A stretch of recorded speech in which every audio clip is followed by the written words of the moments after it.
I'm just gonna wait for a few minutes. I probably should like post on social media that I'm streaming now, but let me do that really quick.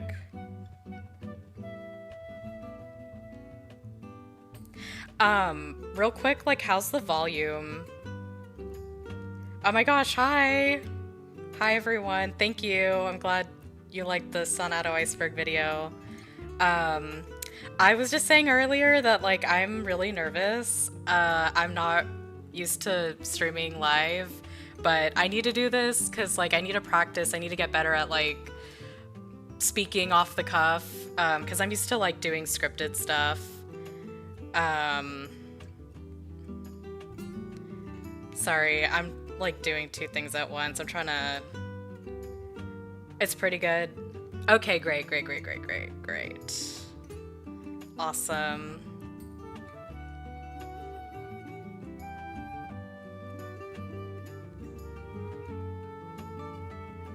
I'm live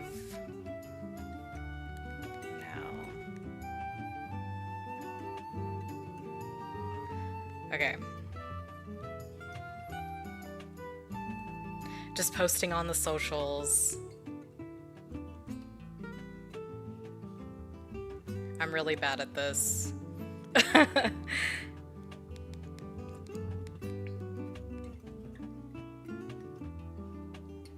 Okay.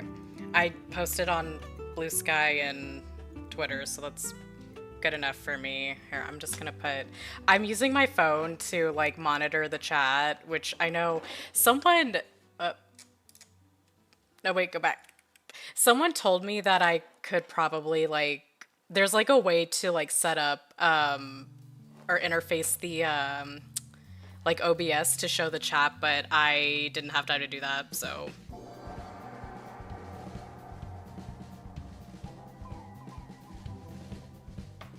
Wait, I'm just... Oh, yeah, I'll keep my phone here. Let me see...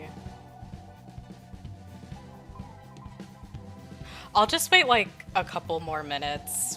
So, how's everyone doing?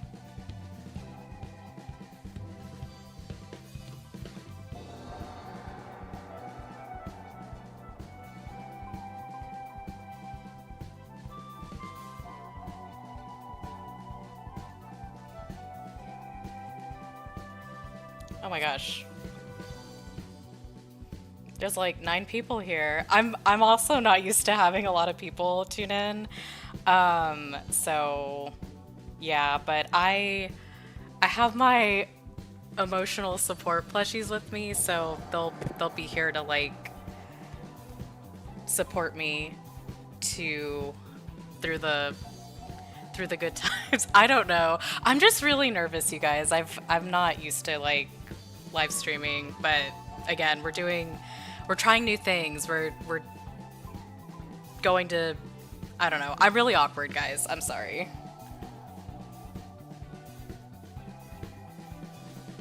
Aww. I hope you feel better. I know it's kind of like things have been kind of bleak lately, I guess, with like current events and stuff, but you're just trying to keep pushing through and everything. Infinite Files mention. Yes, this is Infinite. This is actually Infinite's PowerPoint, not mine. He's the one that like put this all together. He's the closeted Swiftie. Hi.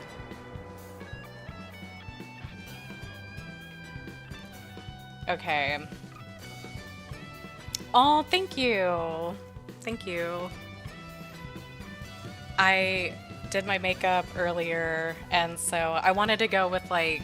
I was tempted to wear black lipstick, but I decided to just kind of go for like a mostly pink, like fuchsia look, so...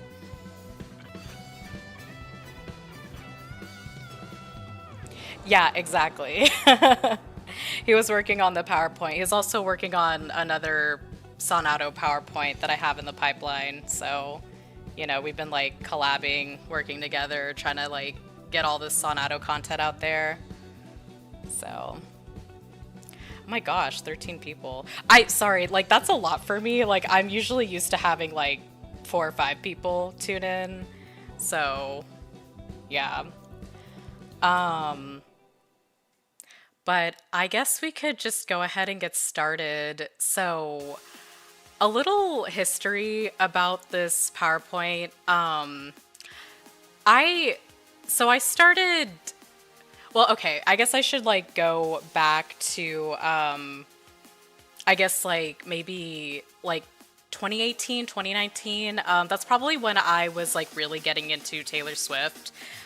Before then, I was just kind of more of like a casual listener. Like I would like listen to her singles and stuff like that. I really liked 1989, but really was like more so on listening to the singles rather than like the full albums themselves. And then Reputation came out, and I'm actually not gonna lie, I was like a bit put off by Reputation until like I started getting more into her, like actually listening to the albums, and then was really excited for Lover and was kind of following her as she announced her re-records. And so in late 2021, Red Taylor's version came out, and that's like what also the time when I also started writing videos, and I was like in the middle of my Sonadow video analysis that I kind of ended up scrapping.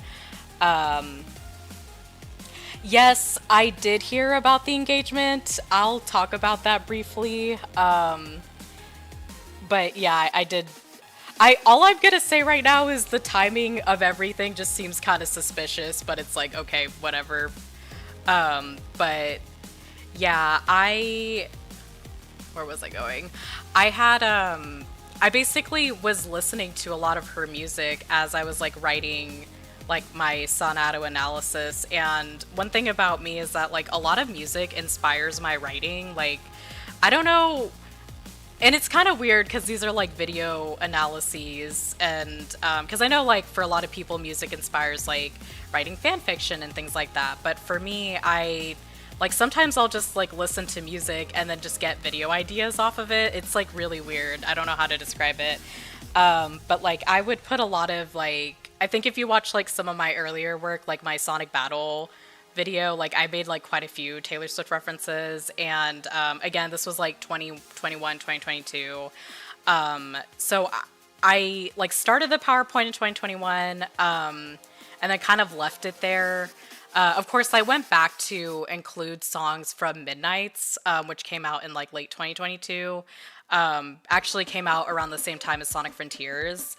But then and then also like I added new like just literally was adding like new screenshots from like recent media, like from the Crossworlds animation, IDW, Sonadow Generations.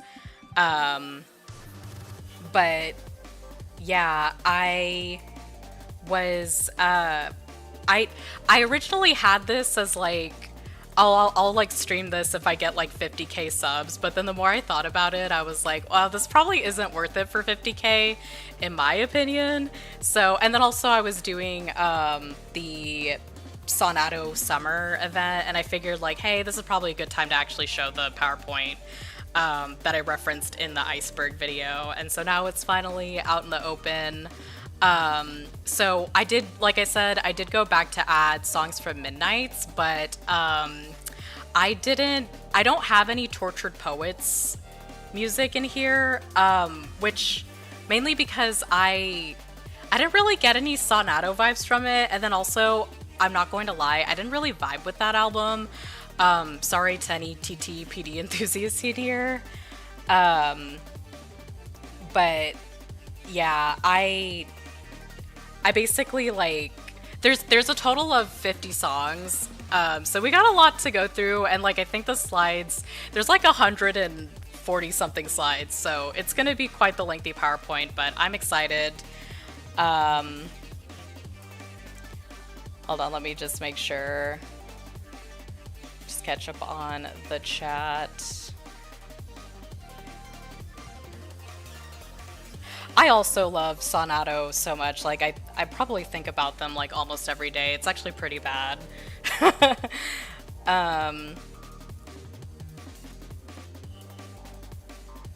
How did I feel with the Sonadow iceberg video blowing up?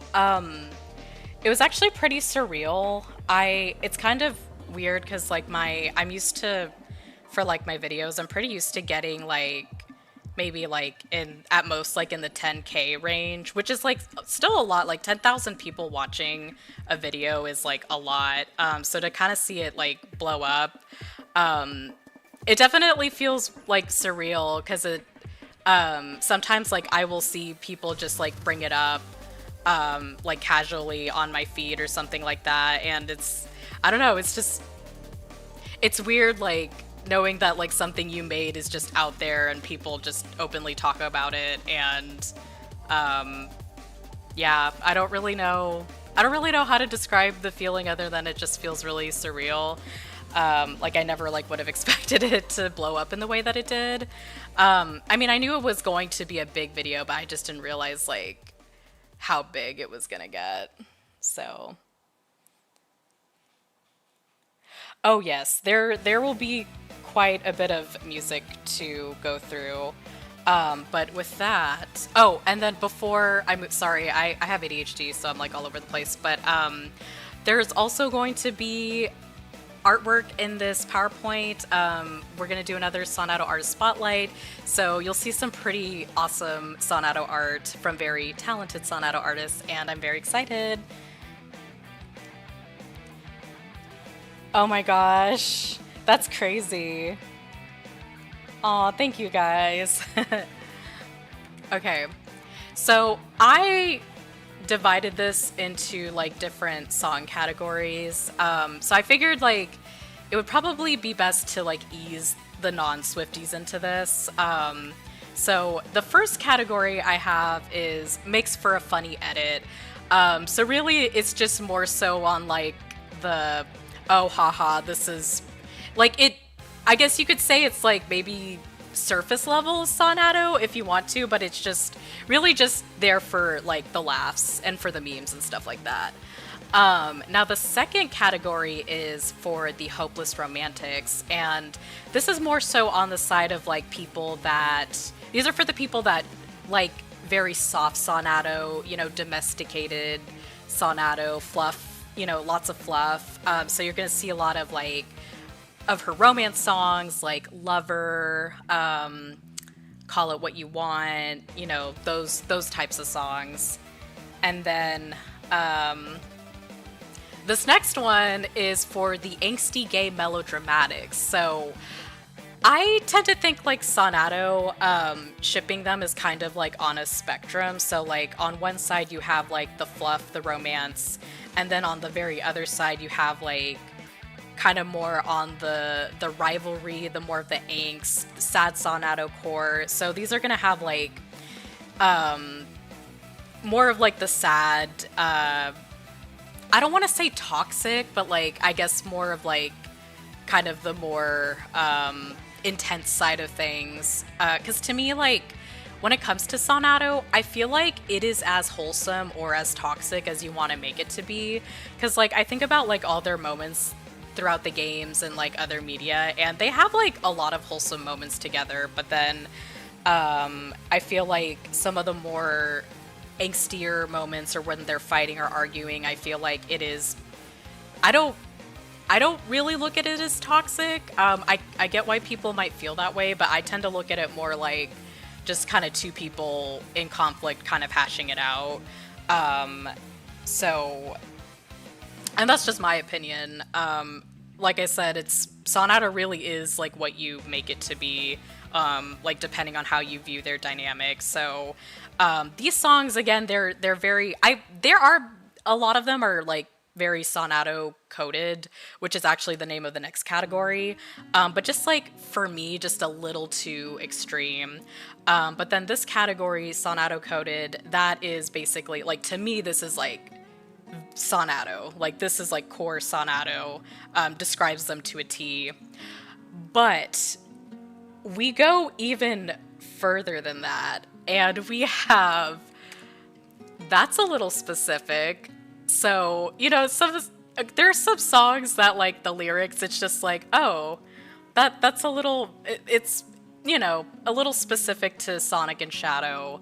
And then the very last category is so Sonadow. It makes you wonder if Taylor ships them together. Like, we're talking like basically the entire lyrics of like for these songs, and I think there's about like 6 or 7 songs in that category. But yeah, it is just so Sonadow. It makes me wonder, Taylor, did you play Sonic Adventure 2? Did you like Shadow the Hedgehog or Sonic 06? Like, what's the D? Like, let me know. So yeah, those are the song categories. I will say for like the first 2, like for Makes for a Funny Edit and the Hopeless Romantics, and even maybe the Angsty Gay one, I may not have that much to say, but like once we get to these later categories, that's when we're getting into like the meat of it all. So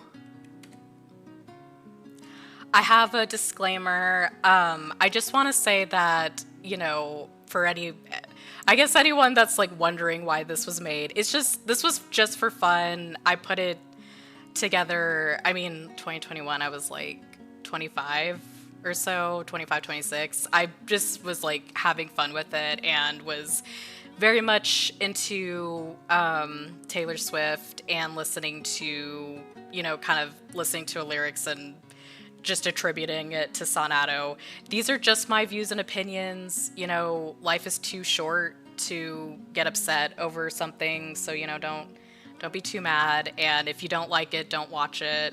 But I doubt people would stay for that long anyway if they didn't like it. And of course, please keep things civil in the comments. I know that in my channel, I have, you know, quite a few people that don't ship Sonadow, but they like Taylor Swift, and you know, Taylor is their artist for like other ships like Sonamy or Shadamy, or like, you know, all the other Sylvays, all the other ships.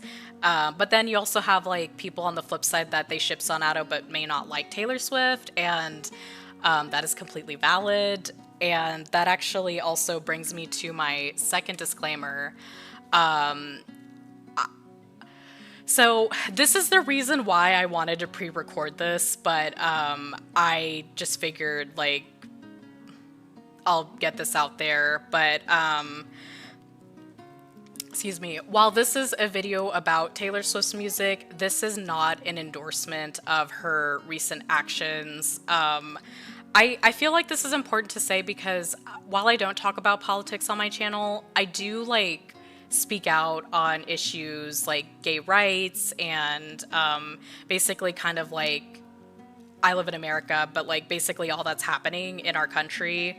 And I've been following her for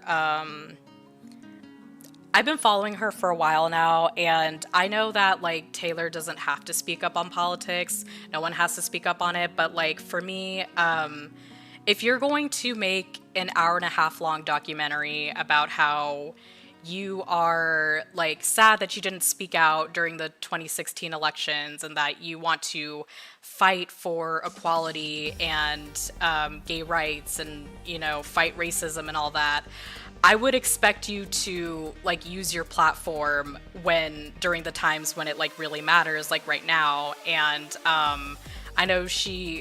I think like Swifties and non-Swifties alike have noticed that she has been pretty silent on these issues, and I do think that she is choosing to be complicit, especially after like her making such a big deal on, you know, like wanting to speak out for gay rights and stuff like that. But now we're, at least, you know, in America, and I live in the state of Texas, like our rights are being taken away, and, you know, with all these like horrifying anti-trans, anti-LGBT bills.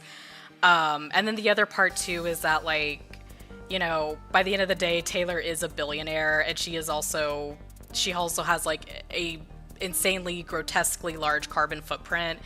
And I do believe that billionaires should not exist. That also includes Taylor and Rihanna, and they're not worth defending. In a world where like we have famine and like homelessness going on, no one should be able to own 8 mansions. You know what I'm saying?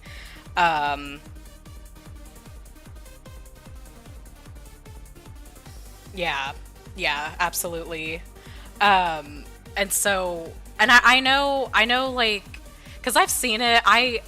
There's a part of the Sonadow iceberg where I talk about how, like, I personally am a little bit of a jaded Swiftie because, just kind of like during that time when that video came out, kind of the biggest controversy around her was like her dating Maddie Healy, who's like in very like openly racist, and then also her carbon footprint, and then now I feel like she's during this time she's kind of more like silent on issues that are affecting the country, even though she like a few years ago made a documentary about how she wasn't going to do that.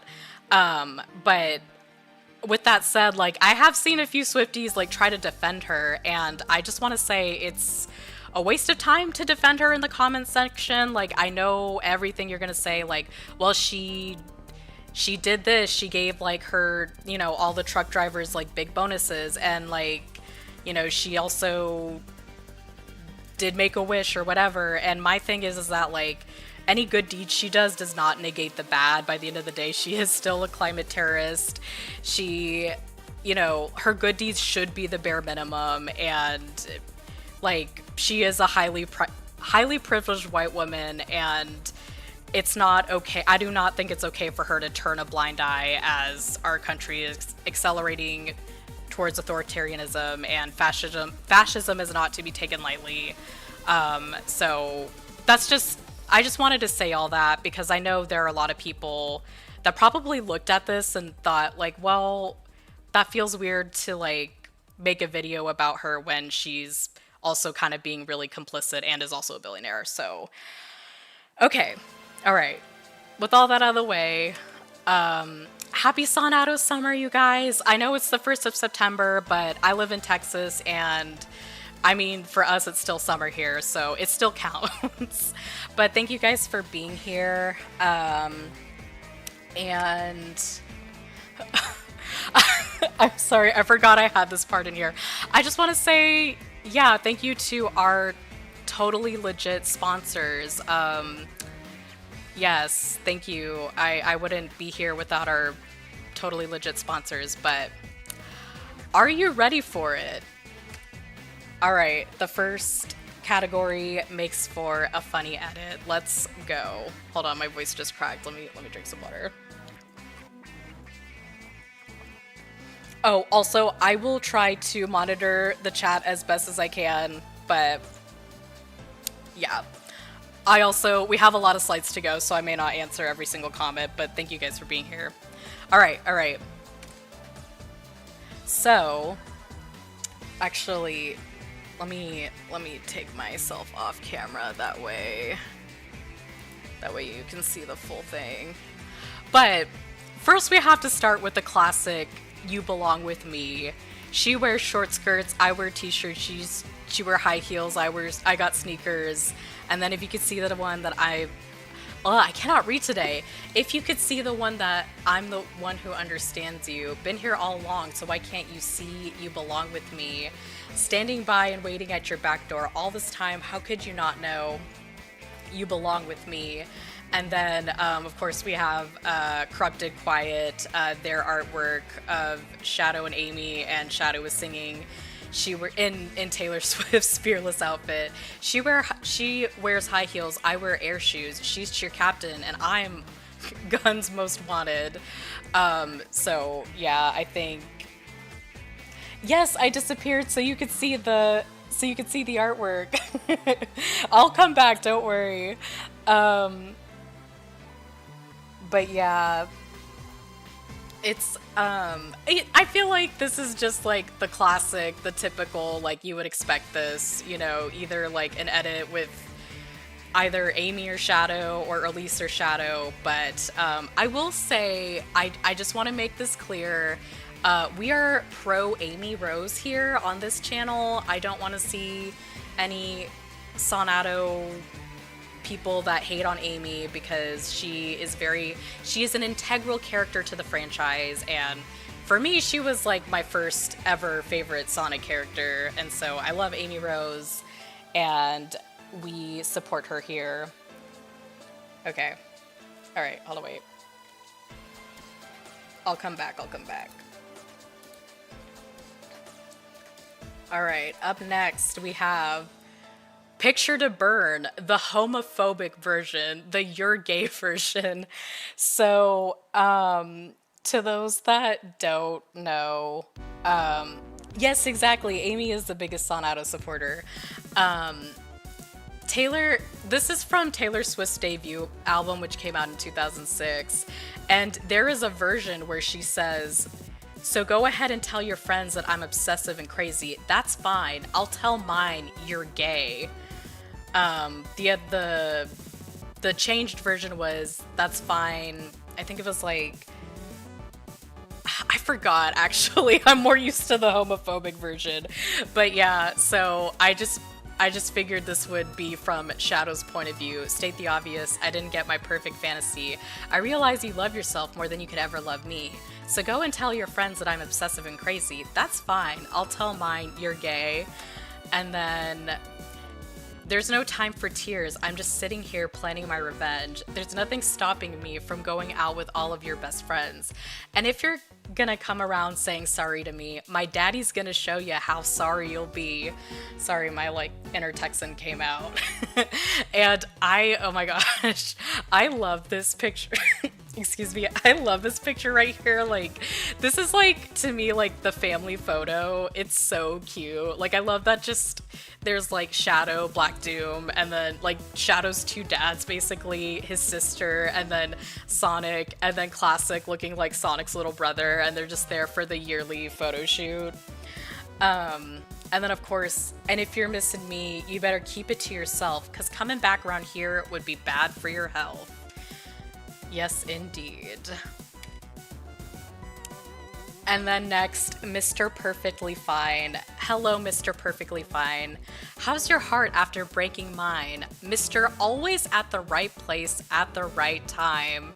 Of course, Shadow always seems to be saving Sonic at the very last minute, just when he really needs it most. So, of course, there we go.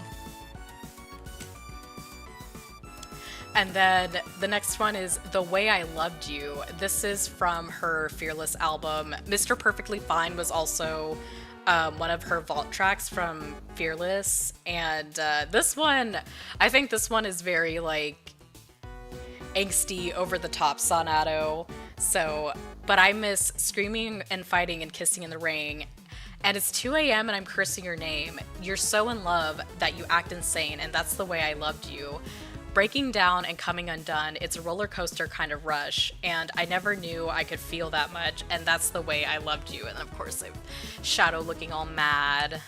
And then this next part, this is from the bridge, where she says, "And you were wild and crazy, just so frustrating, intoxicating, complicated, got away by some mistake, and now," and then the chorus repeats.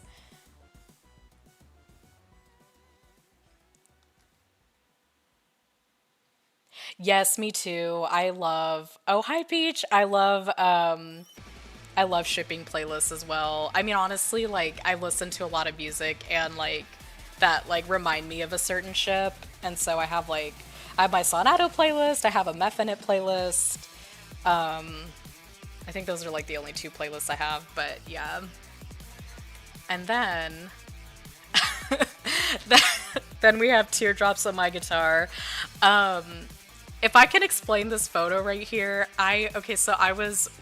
this was like a few years back, but I was watching Sonic 06 cutscenes, and the way Shadow drops his arms when like Sonic catches Elise, it just reminded me of like how Taylor looked in her Teardrops on My Guitar video, when she sees like her love interest get with another woman. And so it's just like that look of distraught sadness.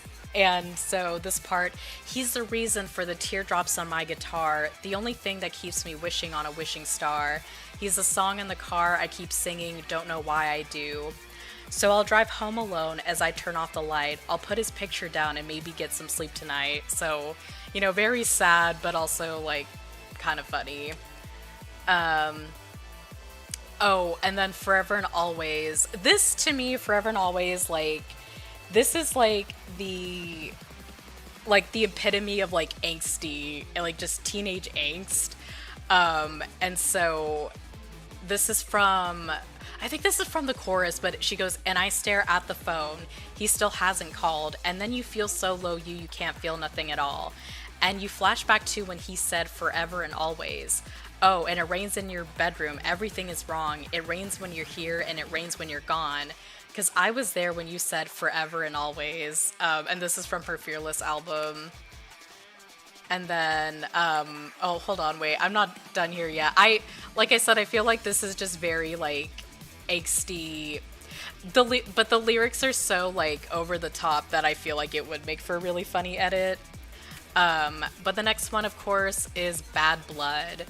I've actually heard some people say that this is a Sonadow song to them. And I think, like, some lyrics are, but, like, not the entire song. So take a look what you've done, baby, now we got bad blood. Now we got problems, and I don't think we can solve them. You made a really deep cut, and baby, now we got bad blood. And, these two screenshots are from the Japanese version of Shadow the Hedgehog. And this is one of the Pure Hero endings. This is like the, I guess, Pure Hero Dark.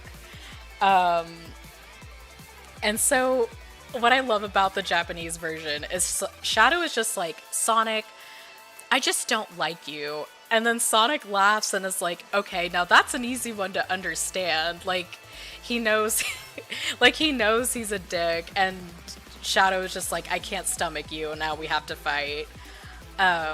So I just think that's hilarious. Okay, and next one, I Knew You Were Trouble. This is, as a very entry-level Taylor Swift music knower, this one is the one I like best. Yes. I Knew Your Trouble. So this one is another one that this was another, sorry, I'm like all over the place, but this is another like one that I see a lot of people say, oh, this feels Sonadow to me. I feel like I picture this as like, this is in Shadow's perspective and Sonic is kind of being a dick to him. So it goes, no apologies, he'll never see you cry. Pretends he doesn't know that he's the reason why you're drowning, you're drowning, you're drowning. And I heard you moved on from whispers on the street. A new notch in your belt is all I'll ever be. And now I see, now I see. And then there's another part. Oh no, there isn't another part.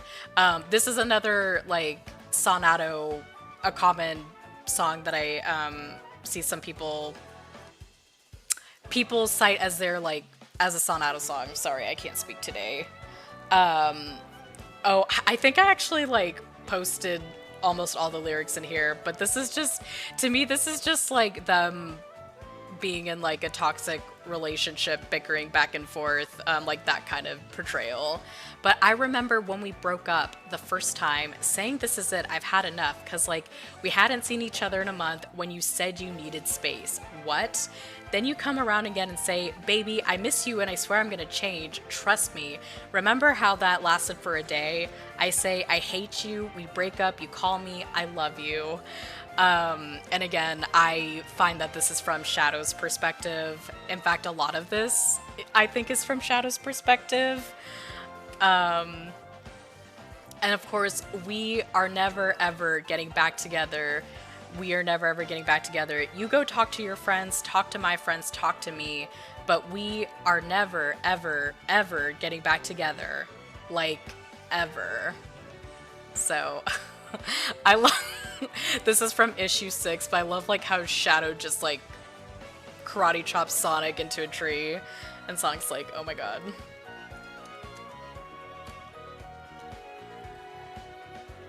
Yes, Boom Sonadow. Oh my gosh. So I am sad to say that I forgot to put any Boom Sonadow screens in here, because I was just like looking through some of the other screenshots I have and just like kind of trying to fit wherever they go. But yes, this is very, like, quite a few of these are Boom Sonadow, and I hope to make an edit, at least for We Are Never Getting Back Together. I hope to make a Sonadow edit to that.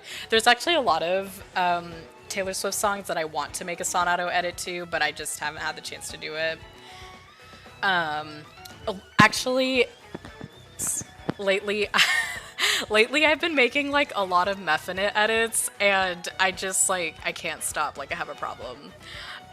Like I've made, and I haven't posted them, but like I've made like I think like almost like 10. Like no, it has to be over 10 edits. But yeah. And then of course this next part goes, I'm really gonna miss you picking fights, and me falling for it screaming that I'm right, and you would hide away and find your peace of mind with some indie record that's much cooler than mine.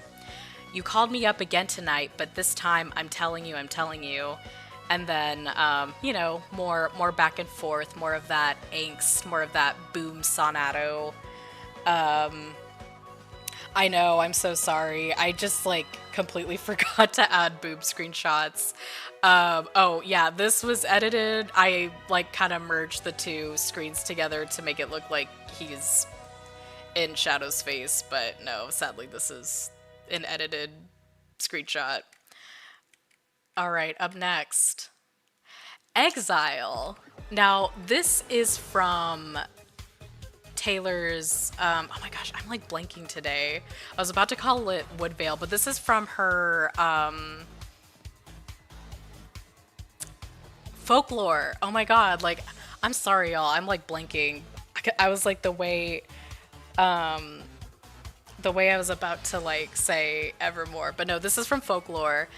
And if you've listened to Exile, you're like, why this song? This is a very sad song, you know, but it's actually more so, I would make an edit to this of more so of like, this part of the song, which is the bridge, where Sonic fans are like, you never gave us a warning sign. And Sonic Team is like, I gave so many signs, so many signs, so many signs. You didn't even see the signs. So like all the little like Sonadow moments. And this screenshot right here at the bottom, this is from the writer's notes of the Sonic and Shadow 2021 story, where it says, in fact, perhaps Sonic is the only person who can get so up close and personal with Shadow and say something to him that reaches his heart, though it often doesn't. In a sense, his kind of presence is troublesome, but it is also one of the most important ones. So yeah, this is the edit. I actually do have an Exile edit, but it's kind of outdated, and I want to use like different screenshots, but I will say the writer's notes and the IDW panel are in that one, but yeah, maybe I'll post it later, I don't know. Up next, of course, we have Enchanted. This is from Speak Now, and this is the part where it's like, please don't be in love with someone else. Sorry, I can't sing. But it's like, please don't be in love with someone else. Please don't have somebody waiting on you. And, you know, again, very angsty, very yearning. I also think this is a Sonamy song, but yeah, I feel like this could make for a funny Sonadow edit. Sorry, y'all, I gotta stay hydrated. Yes, the pining. That's exactly the word, the pining. And I think this is, yeah, that wraps up, makes for a funny edit. And now we're going into for the Hopeless Romantics. So again, very soft, very light, very fluffy Sonadow. Let's get into it. And of course, we have the first song, Lover. Can I go where you go? Can we always be this close forever and ever? Take me out and take me home. You're my lover. And then this one is, there's a lyric I forgot to add in here, but it goes, I take this magnetic force of a man to be my lover. I feel like that also describes them too. But yeah, I love this artwork by Cartoon Milk. It is so cute. And And this one, Stay, Stay, Stay. So this song, this is from her Red album, and I've seen that. I don't, not that it's hated per se, but like it's not everyone's like, it's definitely not in most people's like top 5 for sure. But I don't know. I think this song is like really cute, and I feel like it definitely kind of does fit Sonic and Shadow. But it goes, I said, stay, stay, stay. I've been loving you for quite some time. You think that it's funny when I'm mad, but I think it's best if we both stay. And then, right here, and I'll be loving you for quite some time. No one else is gonna love me when I get mad. So I think it's best that if we both stay. And so, yeah, I love this artwork right here. This is from FlauretzArtz. And yeah, this is just like a really cute, like, Sonic CD reference, but also very nice, very, very cutesy. Okay, this one, The Very First Night. So this is from Red Taylor's version. It's from, like, it's one of her vault tracks. And I feel like, I feel like this could have gone in Sonadow Coded, but I feel only these lyrics kind of resonated with me. The first one is, I drive down different roads, but they all lead back to you. And I feel like that definitely describes them to a T. Like, they, you know, they go down different paths, but they somehow always, like, meet up together again. Like, one big example is Sonic 06, where they're both going to Soliana for, like, different reasons, but somehow miraculously they end up sent to the future, like, at the same point in time, coincidentally. And so I feel like it's just one of those things, like, they're like, I don't know, like, they kind of, I do feel like Sonic and Shadow are sort of like soulmates in a way, or like twin flames in a sense that, like, they are, like, they just have that connection, like, this undescribable connection that you just don't really see in a lot of pairings.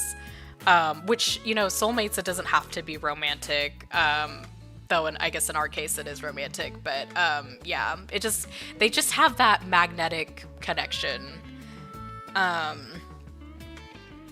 So then later it goes, back then we didn't know, we were built to fall apart, we broke the status quo, then we broke each other's hearts. Again, just a little more on the, I was gonna say, I don't want to say angsty, but like,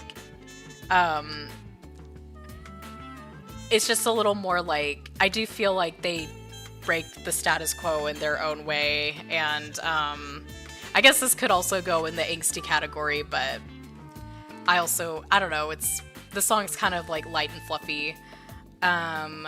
But yeah, let's see. The next one is Don't Blame Me from Reputation.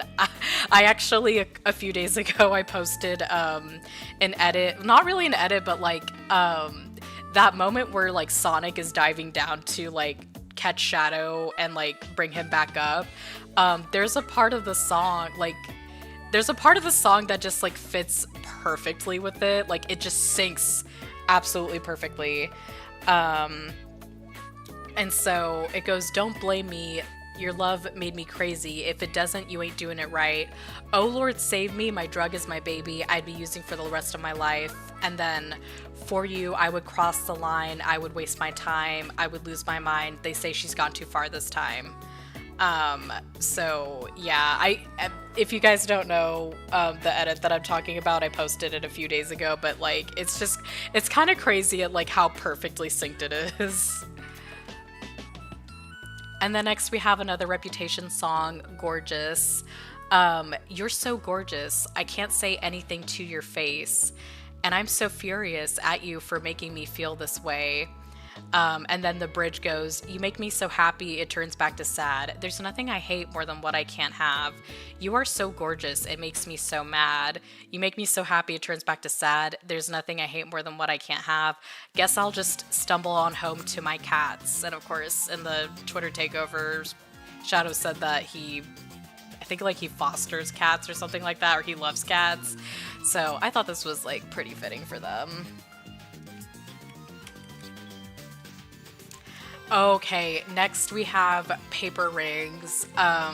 This is the bridge to the song. I actually saw, like, this was a few years ago, but I saw like a Paper Rings edit of Sonadow.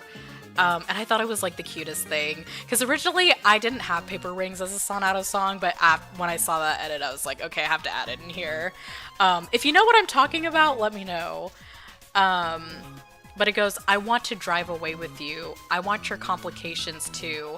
I want your dreary Mondays. Wrap your arms around me, baby boy. I want to drive away with you. I want your complications too. I want your dreary Mondays. Wrap your arms around me, baby boy. And I feel like it could be from, I feel like this could be from Sonic's perspective. And then this cute artwork, this cute and cozy artwork is by MagicStorm. Absolutely love it. And this one, Daylight. I feel like this could be like in the Sonadow Coded category, but I kind of put in the romantic one because it's just like, I don't know, but I feel like a lot of this does ring true for Shadow. But it goes, my love was as cruel as the cities I lived in. Everyone looked worse in the light. There's so many lines that I crossed unforgiven. I'll tell you the truth, but never goodbye. I don't want to look at anything else now that I saw you. I don't want to think of anything else now that I thought of you. I've been sleeping so long in a 20-year dark night, and now I see daylight. I only see daylight. And in the next slide, it goes, luck of the draw only draws the unlucky, and so I became the butt of the joke. I wounded the good, and I trusted the wicked. Clearing the air, I breathed in the smoke. And this lyric in particular, like, it's very similar to Supporting Me, where I think the song goes, now I need your hand. Lead me out with your light. I breathed in this disgusting air of darkness, but I never lose out to the pressure. And so I feel like that kind of matches. But then it also goes, maybe you ran with the wolves and refused to settle down. Maybe I stormed out of every single room in this town, threw our cloaks and our daggers out because it's morning now, it's brighter now. I feel like the sentiment kind of feels Sonadow Coded to me. And so yeah, I really like this song. There's like one other slide in here. This is like the very last part of the song, and Taylor is speaking, and she says, I want to be defined by the things that I love, not the things I hate, not the things I'm afraid of, or the things that haunt me in the middle of the night. I just think that you are what you love, and I don't know, I just think that's really sweet. Oh my gosh, I'm so sorry, I put the wrong, this is actually MagicStorm, not Cartoon Milk. Here, let me... No, wait. Sorry, I need to fix this. It's because otherwise it's gonna bother me if I don't. Sorry, Magic.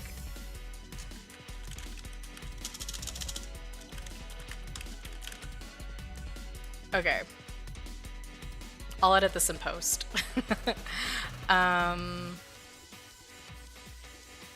Okay. Yeah. Alright. Next we have Invisible String. This is from Folklore, and this is one of my favorite songs off of that album. I feel like this one very much describes like kind of like the, I guess like their like spun threads of fate connection, if you will. But it goes, time, curious time, gave me no compasses, gave me no signs. Were there clues I didn't see? And isn't it just so pretty to think, all along there was some invisible string tying you to me. And then I also added, this is another part of the chorus, like she kind of switches it up a little bit, but time, mystical time, cutting me open, then healing me fine. Were there clues I didn't see? And isn't it just so pretty to think, all along there was some invisible string tying you to me. And I have this, of course, I have the "you need this" wedding ring billboard screenshot here. And then also right here, the Spun Threads of Fate pathway, where basically you do all the neutral missions. You do all the, you do the hero missions with Sonic and then neutral for everything else. And the pathway name is called Spun Threads of Fate, interestingly enough. And then a string that pulled me out of all the wrong arms right into that dive bar. Something wrapped all of my past mistakes in barbed wire. Chains around my demons, wool to brave the seasons. One single thread of gold tied me to you. And so I feel like, I don't know, I feel like that's very fitting of them. And then, of course, Call It What You Want. This is from Reputation. And I know I make the same mistakes every time. Bridges burn, I never learn. At least I did one thing right. I did one thing right. And then one of the lyrics in the song is "Starry eyes sparking up my darkest night." And so I had the Sonic and Shadow 2021 artwork here because I feel like that kind of fit. You know, they were going on a mission during the nighttime. And sir, I'm sorry, I'm just like laughing at the music. I love Circus Park, but this feels so unfitting. I put like a playlist together this morning of just like Sonic, not just Sonic, but also some like Mario songs to just like put on stream to have in the background. And I don't know why I thought Circus Park was a good idea. I mean, I love the song, so like I added it, but it's just kind of silly. Anyway. Of course, Delicate has to be on here. This ain't for the best. My reputation's never been worse, so you must like me for me. And then later in the song it goes, "Oh damn, never seen that color blue. Just think of the fun things we could do, 'cause I like you." This could have gone in that's a little specific, but I feel like this is just a bit too like fluffy for Sonadow. So I had it in this category. And then this screenshot right here, this is from the 2024 Joy Police dialogue, where Shadow, I guess the background is that Sonic and Shadow have like a little race or competition and Sonic wins, and then he tells Shadow, "You're treating me here for dinner, don't forget to like add a happy birthday." And so Shadow buys Sonic the Shadow curry plate, and Sonic tries it and he says, "Yum, that's the coolest plate ever. You know, after eating my way through your course, I feel like I fully conquered you, Shadow." Which is so funny. And I was like, I added this screenshot in particular because I feel like this describes like JP Sonadow. Like, I feel like Sonic, even though Shadow may not, I guess, have the best reputation amongst everyone, I feel like Sonic can see him for who he is and like understand him and still like him. And I feel like you see that a lot in quite a few, not just games, but like in like the Joy Police media. And when the one game that comes to mind is Team Sonic Racing. Their dynamic is so different between English and Japanese, and it kind of just depends on like, I don't want to like say which one is better. It just kind of depends on which dynamic you prefer. But like in the Japanese version, Sonic is a lot more friendlier with Shadow and just like, you know, is just happy he's there to race. Whereas like I feel like in the Western version, Sonic is kind of more quick to call Shadow out and accuse him of things that he didn't do. So sorry, I'm like, oh my gosh, yes. No, the 2024 dialogue, it's kind of crazy. Like, there's like a surprising bit of Sonadow in there. And then the 2025 Joy Police dialogue also came out. And while there isn't as much Sonic and Shadow interactions, at one point Sonic calls him like the ultimate cutie or something like that, or like ultimate cuteness, and it's like so funny. Anyway, okay, and this part, is it cool that I said all that? Is it chill that you're in my head? 'Cause I know that it's delicate. Sometimes I wonder when you sleep, are you ever dreaming of me? Sometimes when I look into your eyes, I pretend you're mine all the damn time. Ugh, my heart, it's so sweet. English Sonic kind of pretends he's annoyed at Shadow, but JP Sonic almost never does. He always acts like he's happy to see him. Yeah, exactly.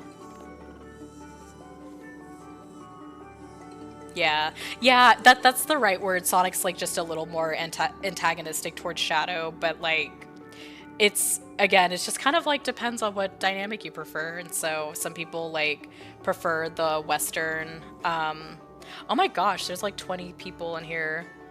You guys, I'm not used to having this many people here. I know that's kind of lame, but like seriously, I'm not used to having all these people here. Hi. But yeah, it just like can hear that English Jason Griffith's Shadow saying damn. Yes. Ugh. Damn, not here. All right, that wraps up the Hopeless Romantics. Now we're getting into the Angsty Gay Melodramatics. It's about to get good, you guys. It's about to get really good. Let me hydrate myself. Oh, wait. And then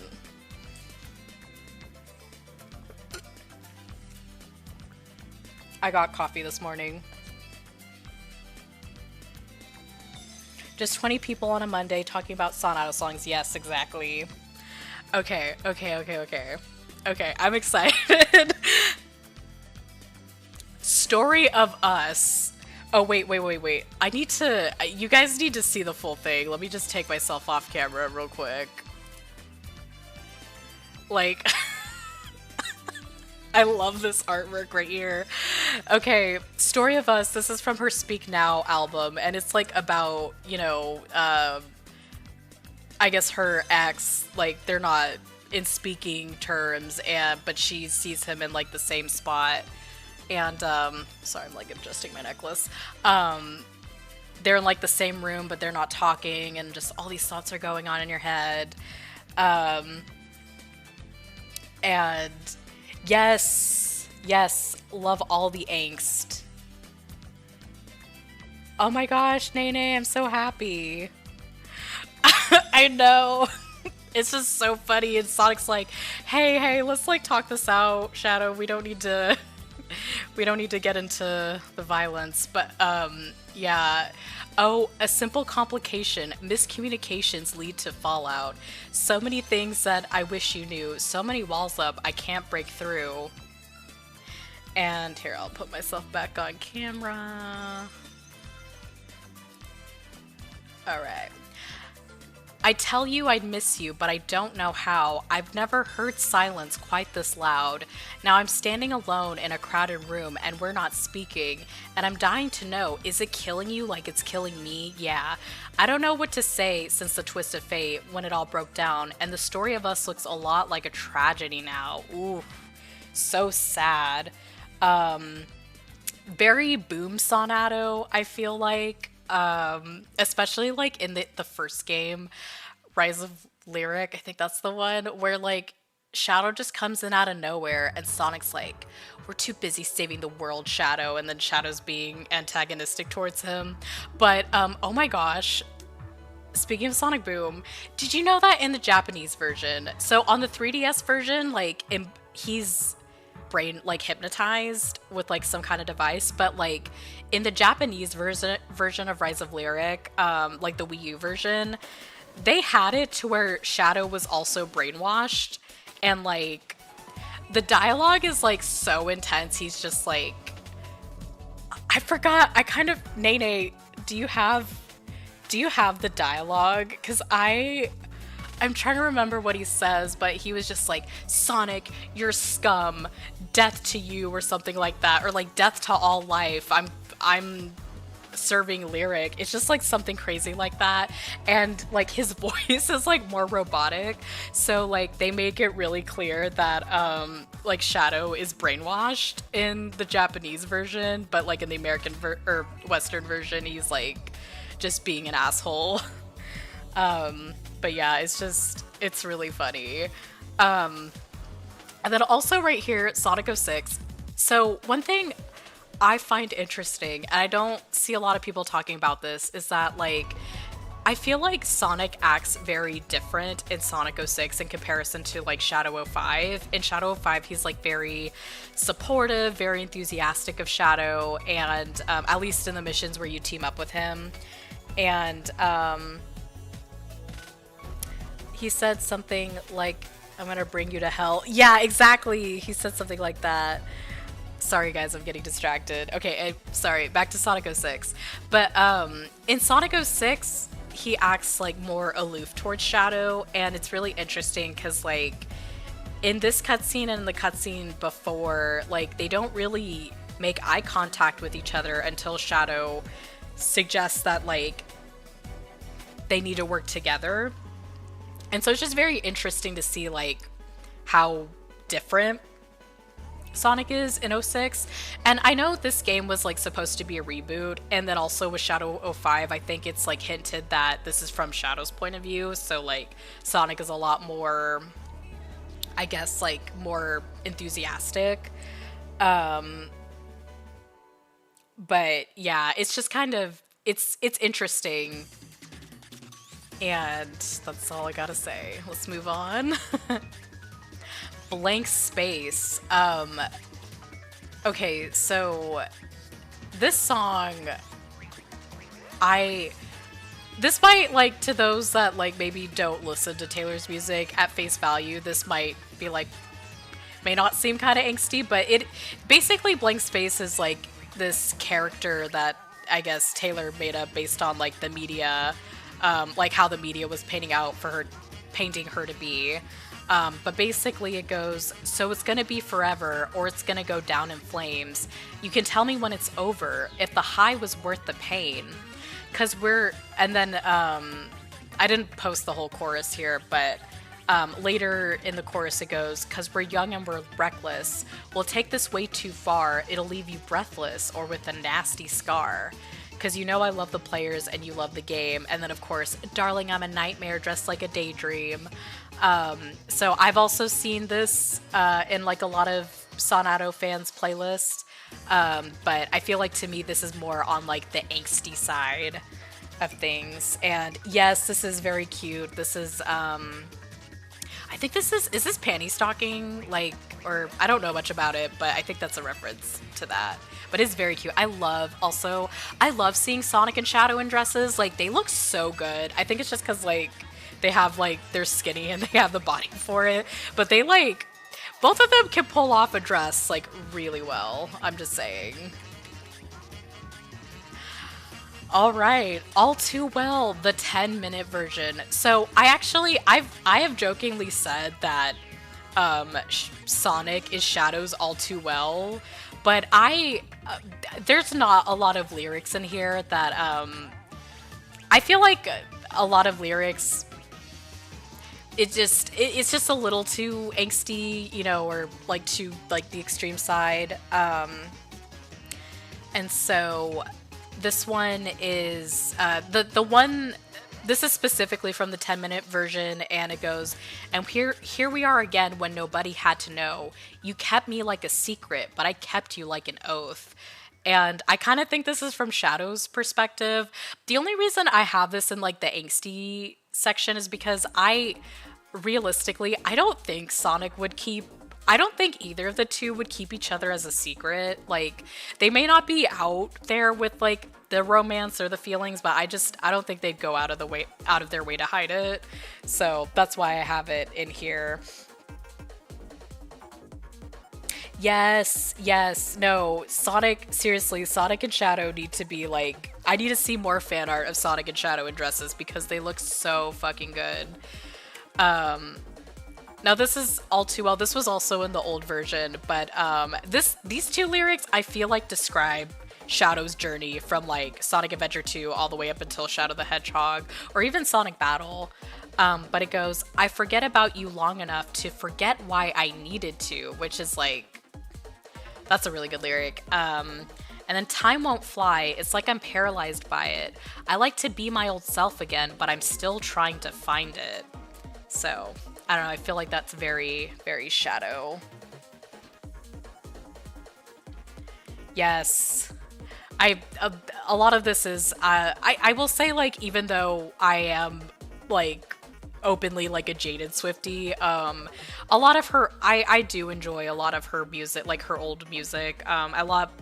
I think like 1989 and Reputation are like my favorite Taylor albums, and then it's like Red and then Lover. I really love that, those like particular eras where it, you know, it actually felt more personal and she wasn't trying to like sell us all these variants and stuff like that.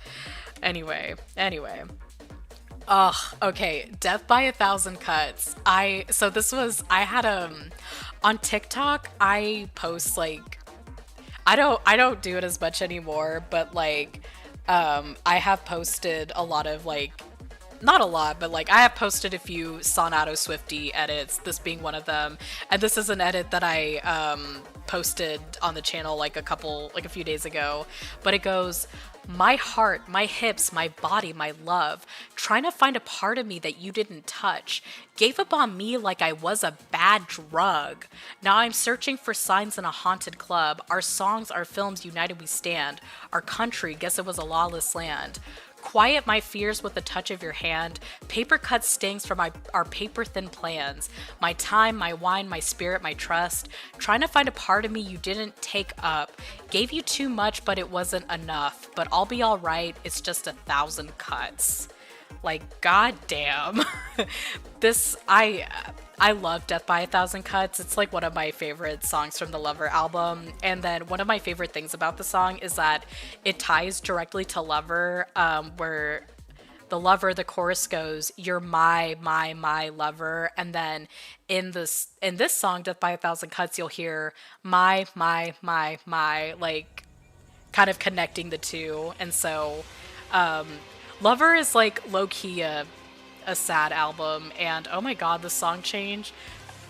This is I'm sorry, this is the final battle music from Paper Mario the Thousand Year Door. This is the Shadow Queen battle that I jokingly say Shadow Queen is like, she's like a blend of like, if like Mephiles and Infinite like combined their personalities and were a woman, like that's the Shadow Queen to me. But yeah, sorry. This is probably not very fitting, but you know, we're just gonna roll with it. But yeah, this song, very angsty, but it's definitely, I definitely feel like this is like breakup Sonadow arc, sad Sonadow core, and so this, oh my gosh, this next one, Illicit Affairs. I have been wanting to make an edit to this, not just the song, but like the live version from like the Eras Tour film or documentary. It makes what you're saying very intense. Yeah, exactly. It just goes to like the intensity of the angst. So this one goes, and you want to scream, don't call me kid, don't call me baby. Look at this godforsaken mess that you made me. You showed me colors you know I can't see with anyone else. Don't call me kid, don't call me baby. Look at this idiotic fool that you made me.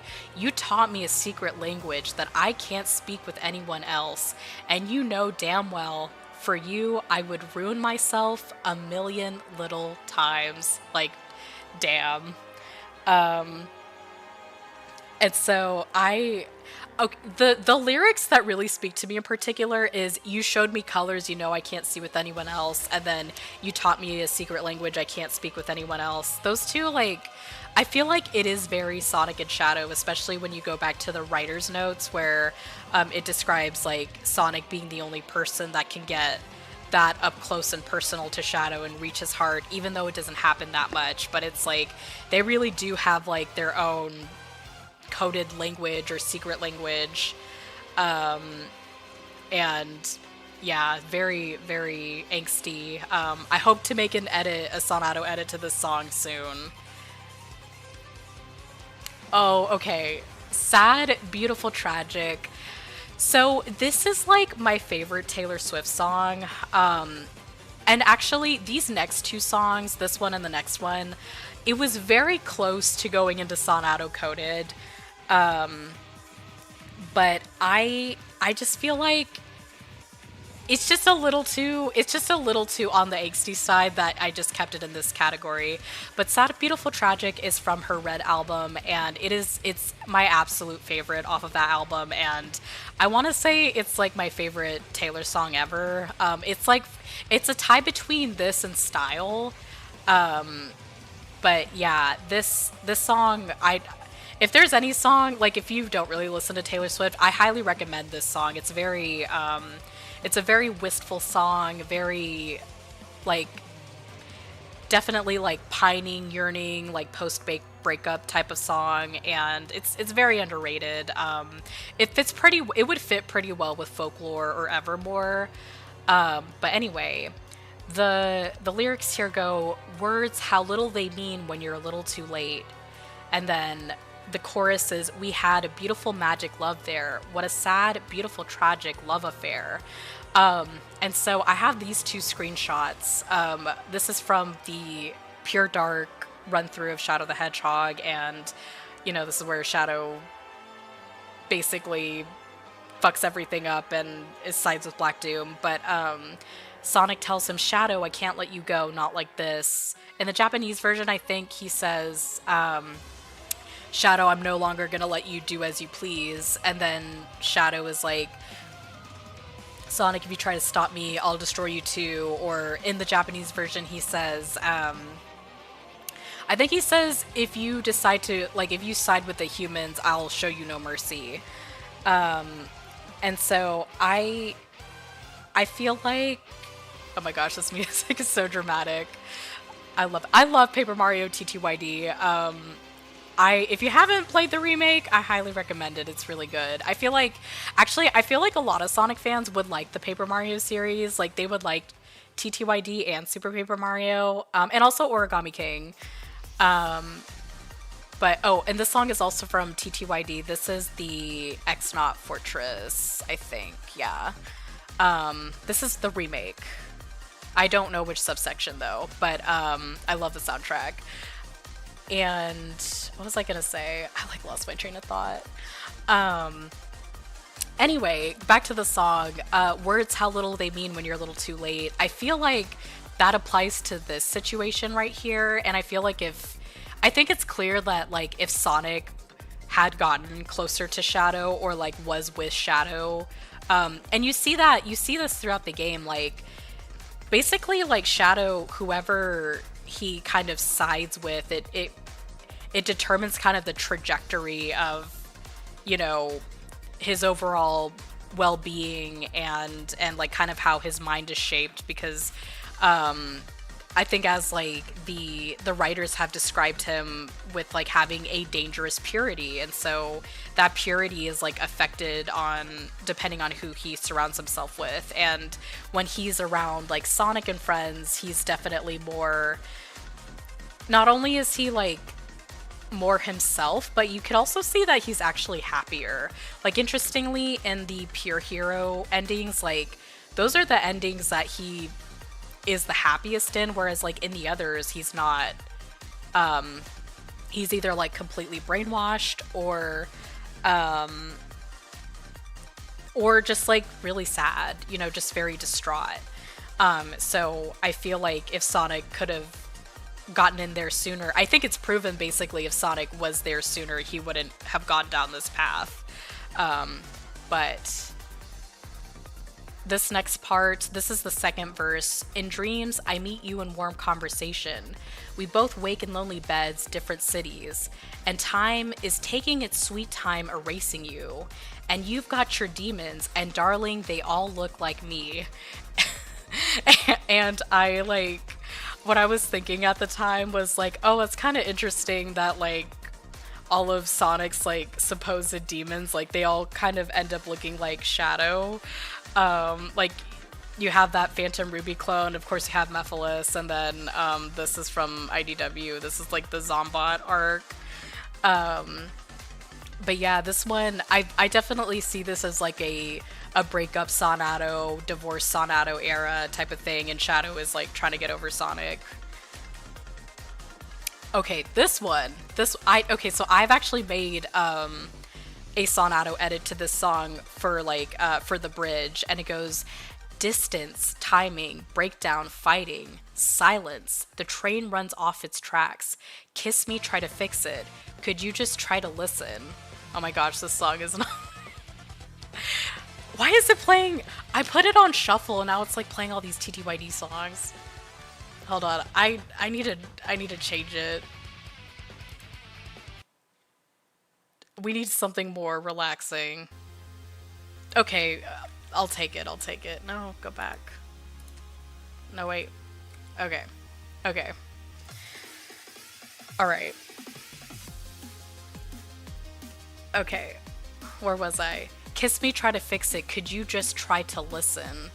I feel like this moment describes, or this part of the song describes, like, their little fight in IDW where Shadow was, like, chewing Sonic out for basically starting the Metal Virus saga, for trusting Eggman, who was Mr. Tinker at the time, and then also Sonic Prime as well, like kind of their arc from like season 1 and 2 of them just like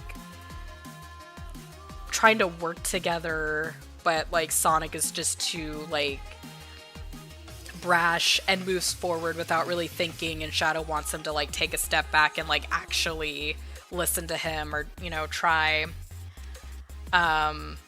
But yeah, I feel like this is like sad Sonadow core for me. This is like the sad Sonadow song. I love it. It's my favorite. But the very last song of this category is I Wish You Would from 1989. You say it's in the past. You drive straight ahead. You're thinking that I hate you now because you still don't know what I never said. So again, I feel like this is like breakup, divorce Sonadow. This next part, I feel like describe. I mean, this. I feel. Listen, all I'm gonna say is that like Gaylors, like, they're onto something, you know what I like. I feel like to anyone that's like a Gaylor here, or maybe not a Gaylor, but it's just like I feel like with the discourse, it's just like sometimes it's just like the allegations don't come from nowhere. Like you see it coded in the song, and I feel like a lot of I don't think Taylor. I know in her You Need to Calm Down music video, she wore like a bisexual wig, and so I had just thought that she was bi, basically, but like people are still up in arms, like insisting that she's straight or she's an ally. But my thing is that if you're gonna wear like a bisexual wig, like that just tells me that you're bi. You don't just wear that. Like, because that's just really irresponsible if you're not, but whatever. Anyway, we're a crooked love and a straight line down. Like, that's a pretty gay lyric, in my opinion. It makes you want to run and hide, but it makes you turn right back around. And then, this one, I feel like this probably could have gone in Sonadow Coded, just from this bridge alone, but it goes, you always knew how to push my buttons. You gave me everything and nothing. This mad, mad love makes you come running to stand back where you stood. I wish you would, I wish you would. All right. And now we're into Sonadow Coded. I need to drink some water.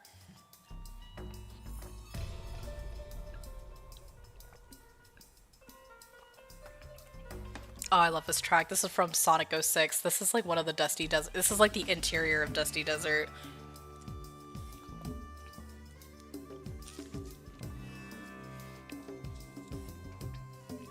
I did see their interaction.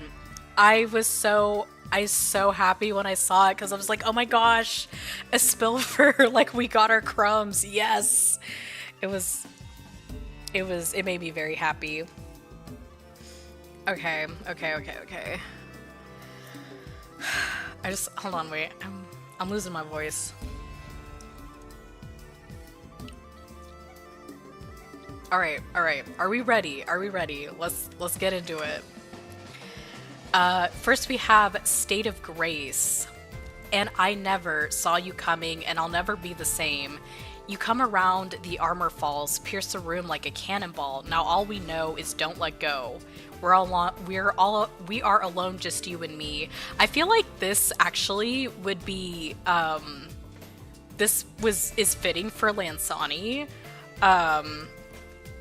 In a sense that, like, I mean, I think this is also from Shadow's perspective too, but it's just like, I never saw you coming, and kind of Sonic is like the one that has makes Shadow kind of bring his walls down.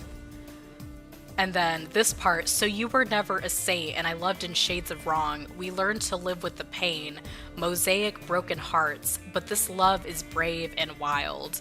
And State of Grace, this is from her Red album. This is like the opening track, and I really like this song. I also really like these lyrics too. I feel like it's very fitting, especially of like JP Sonadow, because like I think one thing I like about JP Sonic is that like they make it clear that like Sonic kind of does, like Sonic does what he thinks is right, but he also doesn't like have a problem with like being the bad guy.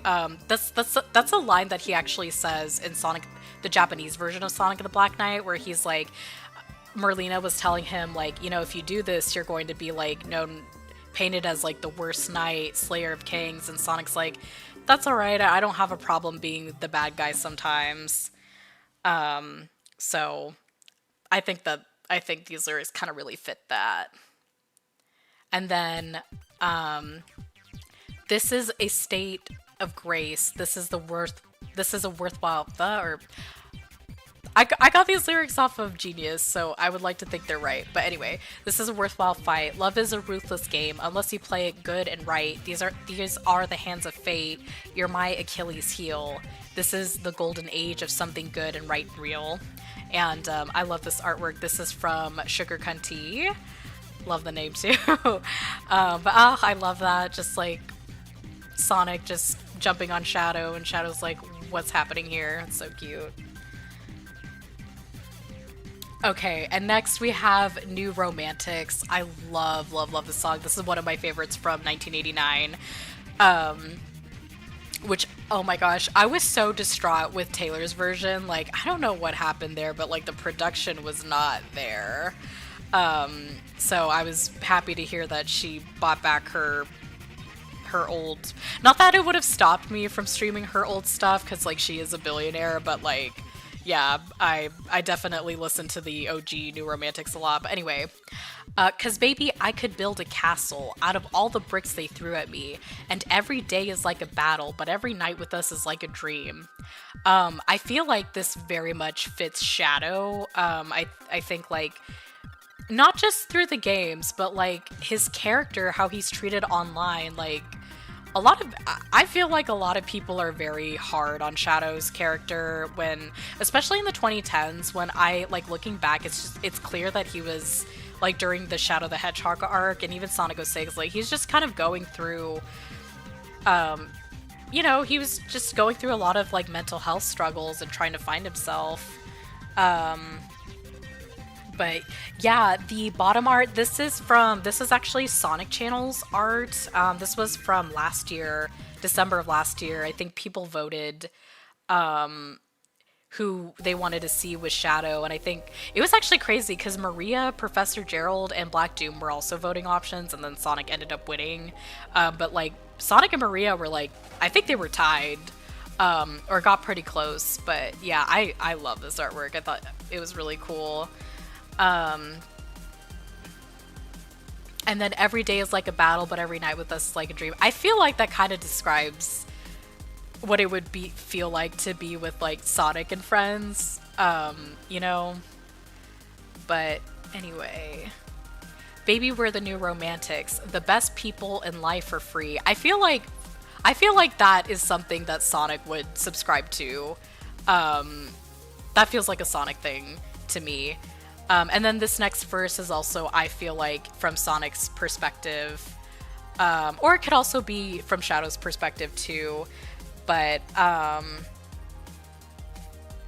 the war. Oh my gosh, yeah, that definitely. I remember the. I try to. I ignore what happens on Twitter, you know, just for like my own sanity. But yeah, it was kind of sad like to see everyone fighting. But anyway, we hang back. It's all in the timing. It's poker. He can't see it in my face, but I'm about to play my ace. We need love, but all we want is danger. We team up, then switch sides like a record changer. The rumors are terrible and cruel, but honey, most of them are true. Again, I feel like this is very fitting from like Sonic's perspective. I feel like of the two, it's really interesting because like, again, and this also like depends on what you see, like if you think of like Western versus Japanese media, but I feel like JP Sonic kind of has it more together. He's a little more, like, he definitely has like a higher emotional intelligence type of thing and kind of is able to read people and kind of like able to, he's able to like talk to people pretty easily. Addicted to Twitter, oh no. Yeah. I try not to. I get the feeling though, it's like I will say though, I feel like Twitter in particular has become less fun just because like I see a ton of discourse like people kind of I think the recent one is people being upset with Shadow like being promoted so much, but I feel like Shadow hasn't like been, I mean, he's been promoted here and there, but like he was not missing per se, but just like took a step back since like Sonic 06, and then he got like a little bit of a moment in barely anything in Boom, but like in Sonic Forces he had episode Shadow, and then that was really it.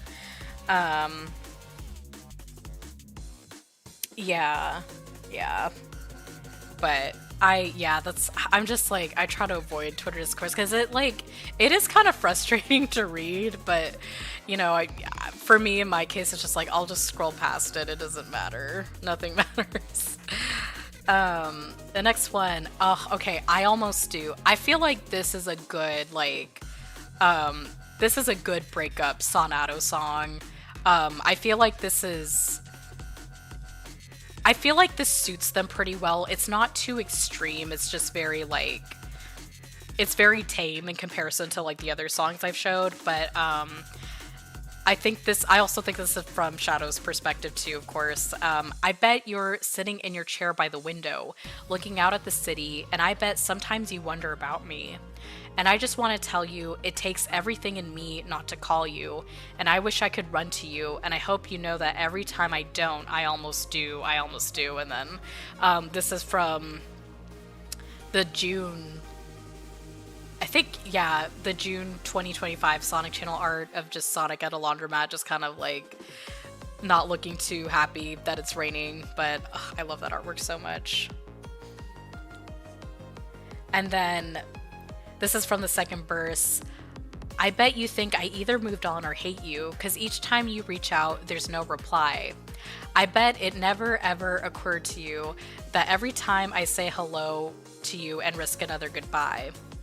And then of course, this is like the very last part of the song, but I bet you're sitting in your chair by the window, looking out at the city, and I hope sometimes you wonder about me.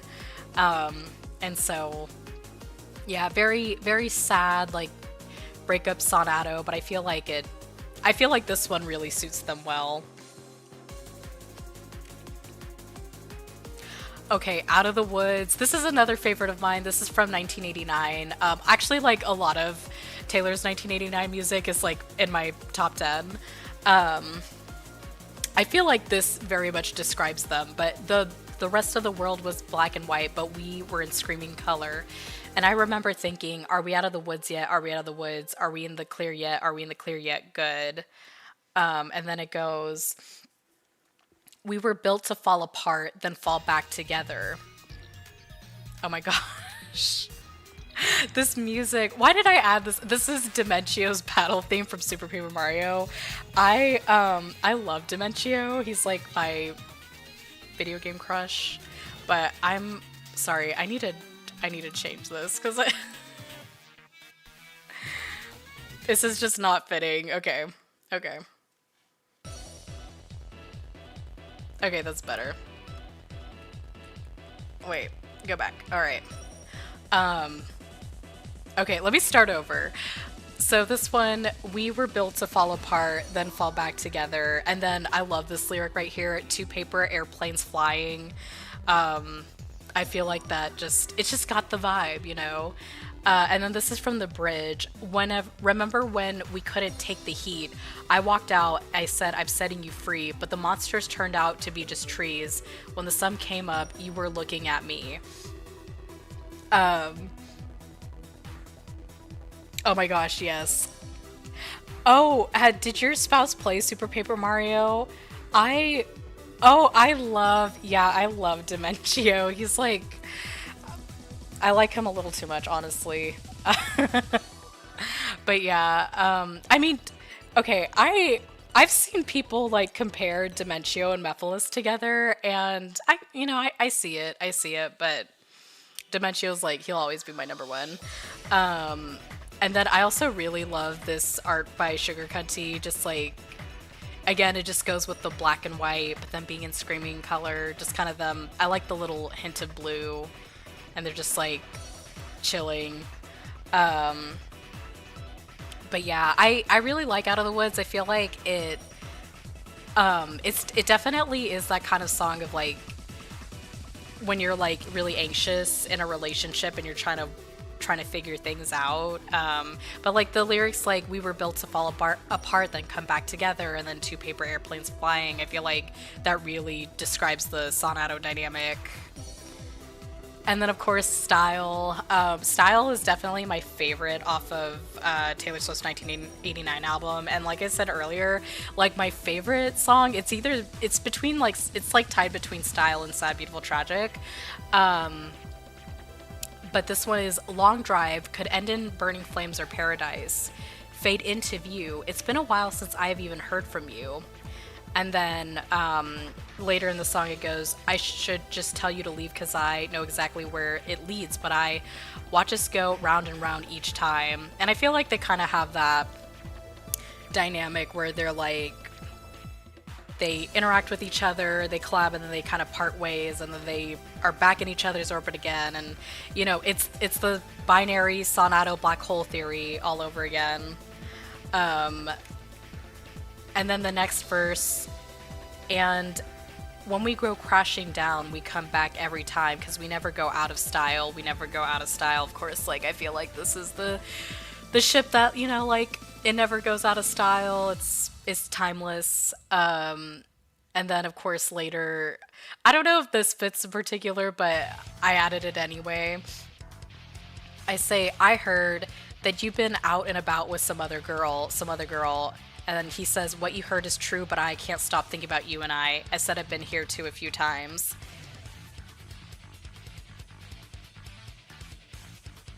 Yes.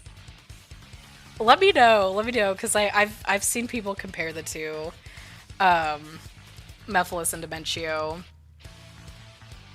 I mean, I have said that like, I've said that like Sonic 06 kind of has like a lot of similarities to TTYD, like of course like Mephiles and the Shadow Queen, and then also like you have like like Eggman, and I guess Grotus is like the secondary villain, but it just kind of leads to like this big bad. And they also have like similar locations too, but that's like, I'm going off on a tangent, that's like another story for another time.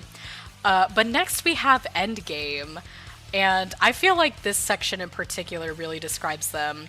Big reputation, ooh, you and me, we got big reputations, and you heard about me, ooh, I got some big enemies. Big reputation, ooh, you and me be a big conversation, and I heard about you, you like the bad ones too. I mean, you know, I feel like Sonic and Shadow have big reputations, they both have big enemies, and they would be a big conversation if they got together.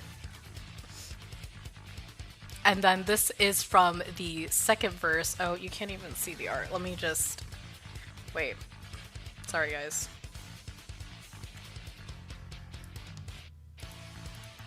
I'm gonna like take myself off so you can see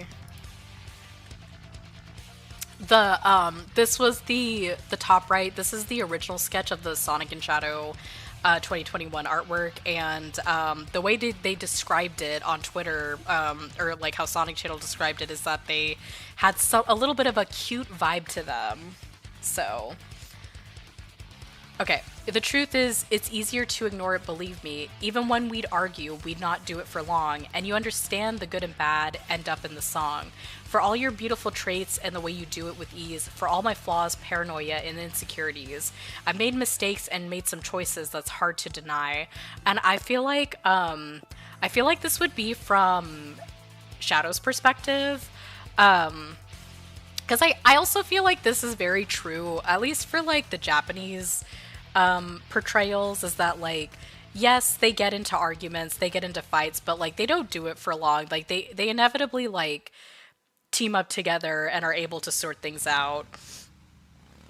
And then I think like Sonic, at least JP Sonic, is also understanding of like the good and the bad, and he's able to like judge Shadow based on his actions and not so much his words.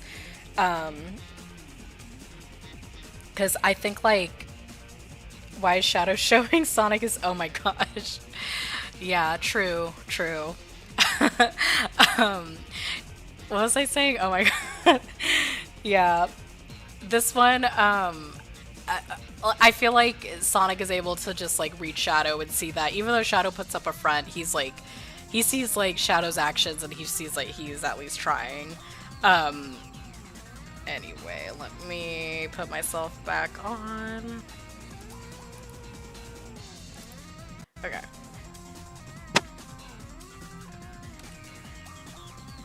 And then of course, I hate you like bang. We try to forget it, but we just couldn't. And I bury hatchets, but I keep maps of where I put them. And then later it goes, and I can't let you go. Your handprints on my soul. It's like your eyes are liquor. It's like your body is gold. You've been calling my bluff on all my usual tricks. And I feel like that. I don't know, that's just a very Sonadow dynamic. I feel like Sonic in general is quick to call out Shadow, call out his, the times when he is maybe not bluffing, but just like he's definitely there to like challenge Shadow. So, okay, next we have I Can See You. This is one of the vault tracks from Speak Now, Taylor's version.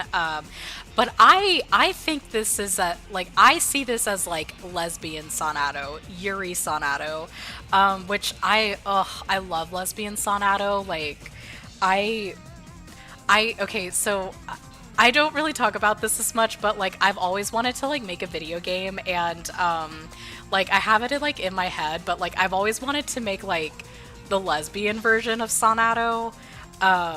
And so I feel like this song like really suits that very well. But it goes, I've been watching you for ages, and I spend my time trying not to feel it. But what would you do if I went to touch you now? What would you do if they never found us out? What would you do if we never made a sound? Because I can see you waiting down the hall for me, and I could see you up against the wall with me. And what would you do, baby, if you only knew that I can see you?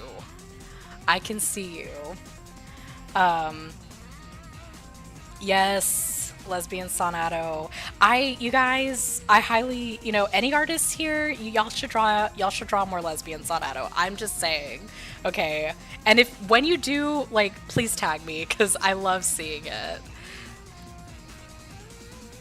Okay, this next one, Labyrinth. So I only have, no, I have more lyrics, but these two in particular, I feel like I added these screenshots because I feel like it fits. But the first one is, I'll be getting over you my whole life. And then you have Shadow, looking at Sonic and then looking really sad. And then this next part, I thought the plane was going down. How'd you turn it right around? And again, I feel like this is from Shadow's point of view. This screenshot right here at the bottom left is from Sonic Forces. And this is the Japanese version where Sonic tells Shadow tells Sonic at first that he doesn't think that they would be able to win, and then Sonic in English he says, you know, yeah, of course we'll win. We just haven't figured that part out yet. Whereas in the Japanese version he says, we have to make our own chances. Isn't that what we've always been doing? We just don't know how to do it yet this time around. And then this. This screenshot is from Sonic Heroes, where Shadow yells out to Sonic and says that we're counting on you. And I feel like time and time again, when things look bleak or hopeless, Sonic is able to like turn things around and win in the very end. And then the next part of the song. It only feels this raw right now, lost in the labyrinth of my mind. Break up, break free, break through, break down. You would break your back to make me break a smile. And I feel that, I don't know, I kind of feel like that's Sonadow. And then this later part goes, you know how much I hate that everybody just expects me to bounce back just like that. So again, I feel like this is from Shadow's perspective. And I love how this is from Sonic Colors DS. This is from Wendy's Sonic Colors DS translated video, and my god, let me tell you, the dialogue is a lot more fruitier than the English version. And I love that there's basically this sprite right here is only used once, and it is when Sonic you S rank I think Asteroid Coaster 3-2 or something like that, which is, let me tell you, I bought that game a few years ago just for the Sonadow, and I had to have like that level. It probably took me like 30 to 40 attempts, like just to get that moment, to get Shadow to smile, and like, oh my god. But like, it's kind of worth it because it's really cute. Alright, next we have 'Tis the Damn Season. This is from Evermore. And these lyrics go, but I felt it when I passed you. There's an ache in you put there by the ache in me. But if it's all the same to you, it's the same to me. So we can call it even. And then later in the song it goes, and wonder about the only soul who can tell which smiles I'm faking. And the heart I know I'm breaking is my own. And then this screen, I feel like this right here, these lyrics really fit this portion of the writer's notes from the Sonic and Shadow 2021 story. Where it says, now what is Sonic to Shadow and Shadow to Sonic? If there's one thing that can be said about them, is that they're both a rare presence that can seep into the other's inner depths. So I kind of feel like that sort of vibes with that description.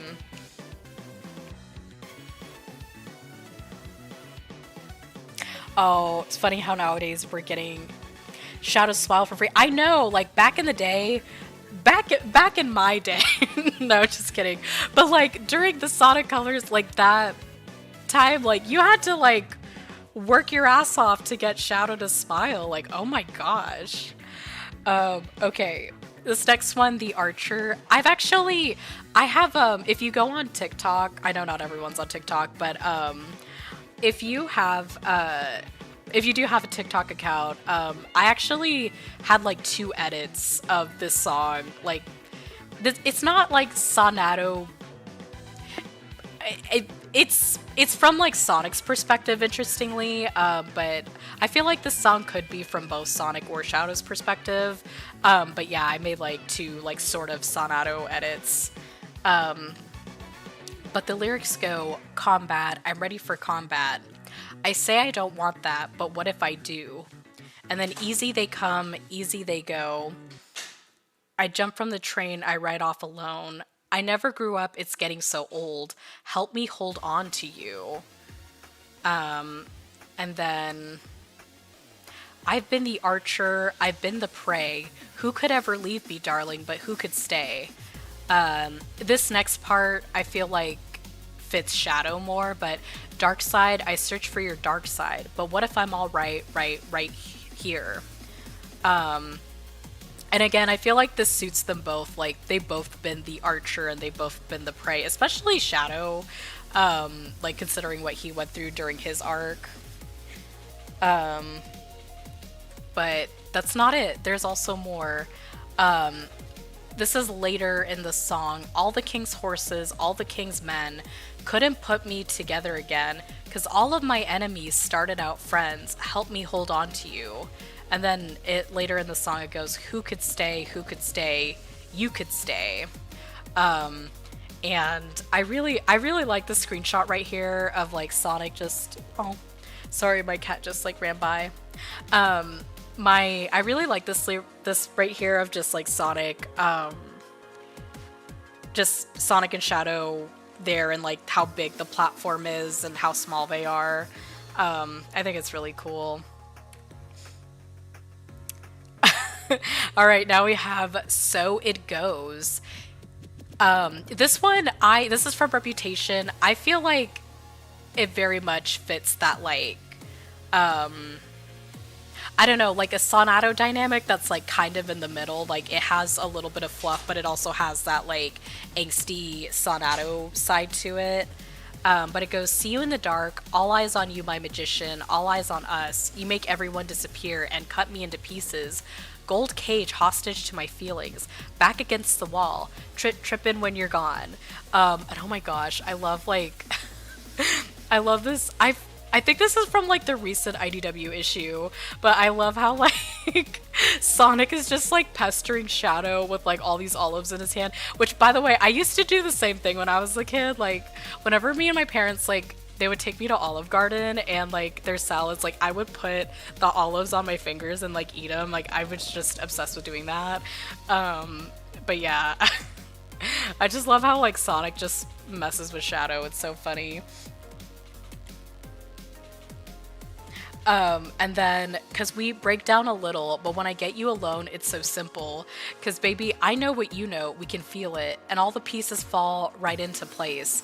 Getting caught up in a moment, lipstick on your face, you know, for lesbian Sonadow, or regular Sonadow, honestly. So it goes, I'm yours to keep, and I'm yours to lose. And then, this part, I feel like this is like, very, very Sonadow. You did a number on me, but honestly, baby, who's counting? I did a number on you, but honestly, baby, who's counting? You did a number on me, but honestly, baby, who's counting? Who's counting? 1, 2, 3. And so I put the Crossworlds animation, and oh my god, I'm like obsessed with that. That like sequence of Sonic and Shadow racing together, and how we get like this, like the car kissing sequel of just Sonic like swerving his car around just to like, I don't know, just to like get one in on Shadow. I was just so crazy. Like that animation, I was like overstimulated, but like in the best way possible. It's so good. Like I was gagged. I was absolutely gagged. Shadow with black or red lipstick, both. I love, honestly, okay, I've been really into black lipstick lately. Like, I feel like it goes well with like pink, and honestly, I was really tempted to wear black lipstick today, but I decided not to, because while I love black lipstick, it does like do a number on my lips, so I did something a little more tame. But yeah, I feel like Shadow could do both. He'd look good with red lipstick too. Okay, so that wraps it up. Now we're getting into, that's a little specific territory. And this next song, I Know Places. Now this could just be in Sonadow Coded, but there's one specific lyric that kind of puts it into this category. But Baby, I know places we won't be found, and they'll be chasing their tails trying to track us down. 'Cause I know places we can hide. I know places they take their shots, but we're bulletproof. And you know, for me, it's always you. In the dead of night, your eyes so green. And I know for you, it's always me. And you know, again, you'll see that Taylor has I guess like an affinity for green eyes. Of course, this next one is Sparks Fly. And I feel like this kind of describes Sonic and Shadow pretty well. The way you move is like a full-on rainstorm, and I'm a house of cards. You're the kind of reckless that should send me running, but I kind of know that I won't get far. And you stood there in front of me, just close enough to touch, close enough to hope you couldn't see what I was thinking of. Of course, drop everything now, meet me in the pouring rain. Meet me at the sidewalk, take away the pain. 'Cause I see sparks fly whenever you smile. Get me with those green eyes, baby, as the lights go down. Give me something that'll haunt me whenever you're not around. 'Cause I see sparks fly when you smile. Yes, I love Sonadow Prime. So I feel like, again, like, it just describes that, like, push and pull dynamic, and then of course the green eyes, and you know how Sonic smile, it's very captivating. And then this is the second verse. I'm pretty sure like I almost posted like the whole song here. My mind forgets to remind me you're a bad idea. You touch me once and it's really something. You find I'm even better than you imagined I would be. I'm on my guard for the rest of the world, but with you, I know it's no good. And I could wait patiently, but I really wish you would. And then it gets to the chorus. And then later, this is part of the bridge, but it goes, and I'm captivated by you, baby, like a fireworks show. And of course I have this screenshot. This screenshot really speaks to me because it shows like Sonic's silhouette, but you see his green eyes there. And then Shadow's phrasing here is really interesting. He says, you distracted me, lured me away. And I really feel like, I don't know, in that moment where like Shadow pinned Sonic against a tree and like Sonic was trying to talk to him, and like you see Shadow kind of like breaking eye contact here and there, and like I think like in that moment it just seems to me like he was kind of like drawn in by Sonic's like strong eye contact, his green eyes, and like right here where he says you lured me away, and then it shows Sonic's silhouette with his green eyes like standing out. It's like, it feels like it symbolizes how like Sonic, kind of the hold that Sonic has on Shadow, in my opinion. All right, next we have Cruel Summer from Lover. This is definitely one of my favorite Lover songs. Here it says, killing me slow out the window. I'm always waiting for you to be waiting below. Devils roll the dice, angels roll their eyes. What doesn't kill me makes me want you more. And it's new, the shape of your body. It's blue, the feeling I've got. And it's, ooh, a cruel summer. So I really like fan art that portrays like Sonic as the devil and Shadow as the angel. I feel like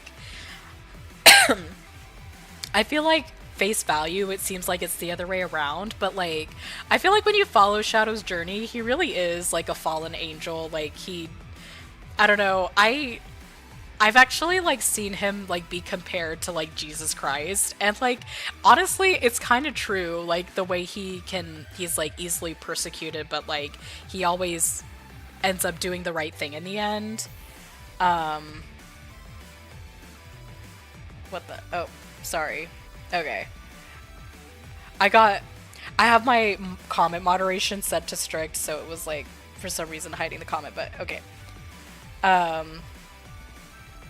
Yeah, I know, right? She like had to have played Sonic Adventure 2. But that's not all. That is not all. So this is part of the chorus. It's cool, that's what I tell 'em. No rules, unbreakable heaven. But it's a cruel summer with you. And then this is part of the second verse. We say that we'll just screw it up in these trying times. We're not trying. I feel like that lyric could really fit like a Sonadow story where like they want to get together, but they have like their reservations and that maybe it isn't worth it. And then this is still part of the second verse, but so cut the headlights, summer's a knife. I'm always waiting for you just to cut to the bone. Devils roll the dice, angels roll their eyes, and if I bleed, you'll be the last to know. And I feel like this last lyric right here, I feel like that kind of is true with Shadow. Like when I see this lyric, I think about Shadow, like the ending of Shadow Generation, or really all what Shadow went through in his story, and how like Sonic was like none the wiser of what he was going through. And so like it'd be interesting. I really like reading fics that like kind of go deeper of like Shadow opening up to Sonic about like all that he went through during Shadow Generations. Yes, I love Sonic Battle.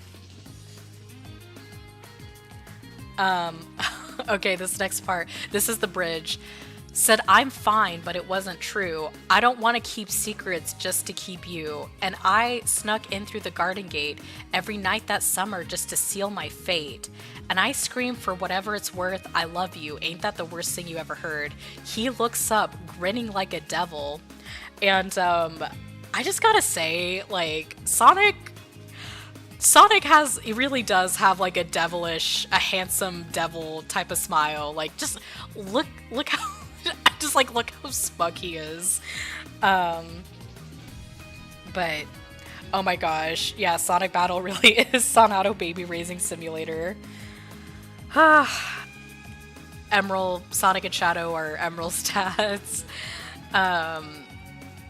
And then Dancing with Our Hands Tied. I think this might be the last song of this category. This is one of my favorites from Reputation. But it goes, I loved you in secret, first sight, yeah, we love without reason. And then later in the first verse, there's a lyric that says, my love had been frozen, deep blue, but you painted me golden. Like that's super Sonadow right there. And then, picture of your face in an invisible locket.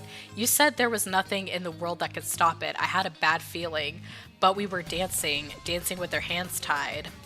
Yeah, we were dancing like it was the first time. Yeah, we were dancing with our hands tied. We were dancing and I had a bad feeling, but we were dancing. And so I think this, to me, this song kind of represents when I think like, I feel like from Shadow's perspective first, like kind of like maybe the anxiety or like reservations he has. I know, right? She like, I think she had to have played Sonic Adventure 2. Okay, yeah, so I feel like this just really fits Shadow's perspective well, and then, but like, regardless of like how they both feel, they still continue to do their thing, you know, dance. And I feel like their relationship really is like dancing with their hands tied, you know, because there's like this, again, they have like that push and pull dynamic, but also sometimes it feels like there's this force in between them that kind of keeps them from like not being together, which, not that, I don't think, in my opinion, like I don't think Sega intends to make any Sonic ship canon. It's just, you know, because they know how much, they know how much the fandom really cares about shipping, but I feel like with Sonadow, they kind of have that, like, I feel like I'm repeating myself, but again, like that push and pull dynamic. And then, oh, let me turn so you can see the full artwork. Here we go. I love this piece right here. I'm obsessed with space, so like I love this background. So this is the second verse. It says, I loved you in spite of deep fears that the world would divide us. So baby, can we dance through an avalanche and say that we got it? I'm a mess, but I'm the mess that you wanted. Oh, 'cause it's gravity keeping you with me. And again, it feels very like super Sonadow I love this song. This is Shroom City from Paper Mario Origami King. Love that soundtrack.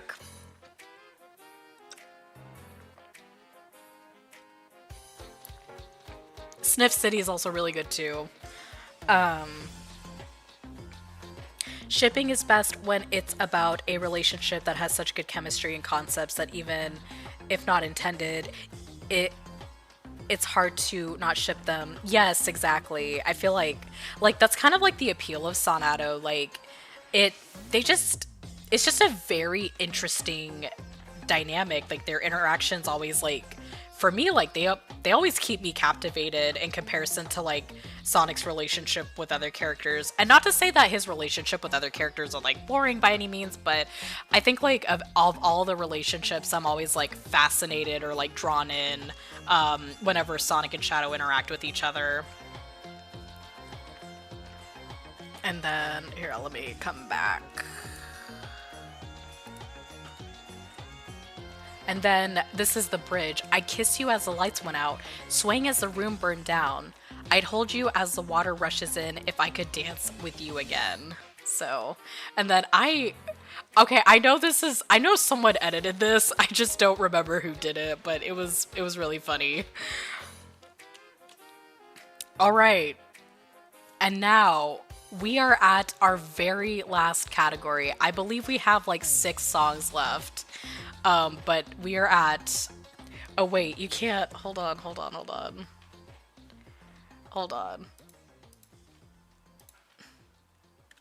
Okay. We are at the last category. So Sonadow, it makes you wonder if Taylor ships them together. Now wait, well, hold up.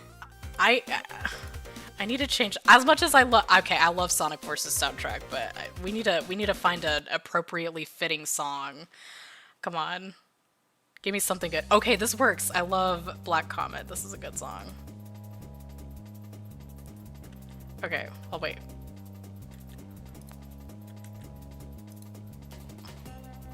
And then let me. God damn it! What the hell am I doing? Okay, transition. I know what I'm doing, you guys. Alright, let's go. Let's get into it. First we have The Great War from Midnight's. This song, I really want to, I want to make a Sonadow edit to this. I've been meaning to make a Sonadow edit to this, I just haven't, like, done it yet. But here it goes. You drew up some good faith treaties. I drew curtains closed, drank my poison all alone. You said I have to trust more freely, but diesel is desire. You were playing with fire. And maybe it's the past that's talking, screaming from the crypt, telling me to punish you for things you never did, so I justified it. I feel like this is very Prime Sonadow. But it could also be like, I think Sonic and Shadow's interactions from like the earlier games, like Sonic Battle, Shadow the Hedgehog, that type of thing. And then we have to get to the bridge. It turned into something bigger. Somewhere in the haze got a sense I'd been betrayed. Your finger on my hairpin triggers. Soldier down on that icy ground. Looked up at me with honor and truth, broken and blue. So I called off the troops. That was the night I nearly lost you. I really thought I'd lost you. And, again, if this doesn't describe Sonadow Prime, like, I don't know what does. Like, this feels like Sonadow Prime to a T.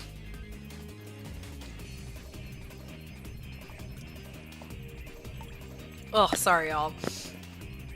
Gotta stay hydrated. And then we can plant a memory garden, say a solemn prayer, place a poppy in my hair. There's no morning glory, it was war, it wasn't fair. She's at least watched Sonic Prime. No, she didn't just watch Sonic Prime, she predicted Sonic Prime. Because this was, Midnight's came out in like, I think like November 2022, and then the first season of Prime came out in like like December 2022, I think. Yeah, she's like, she like predicted it. But yeah, I love this little moment right here, like just Shadow looking really sad, like poor Shadow. He needs a hug. Okay, next we have Afterglow. I mean, this like describes SA2 so well, like it's not even funny. But I blew this isn't Shadow's perspective, obviously. I blew things out of proportion. Now you're blue. Put you in jail for something you didn't do.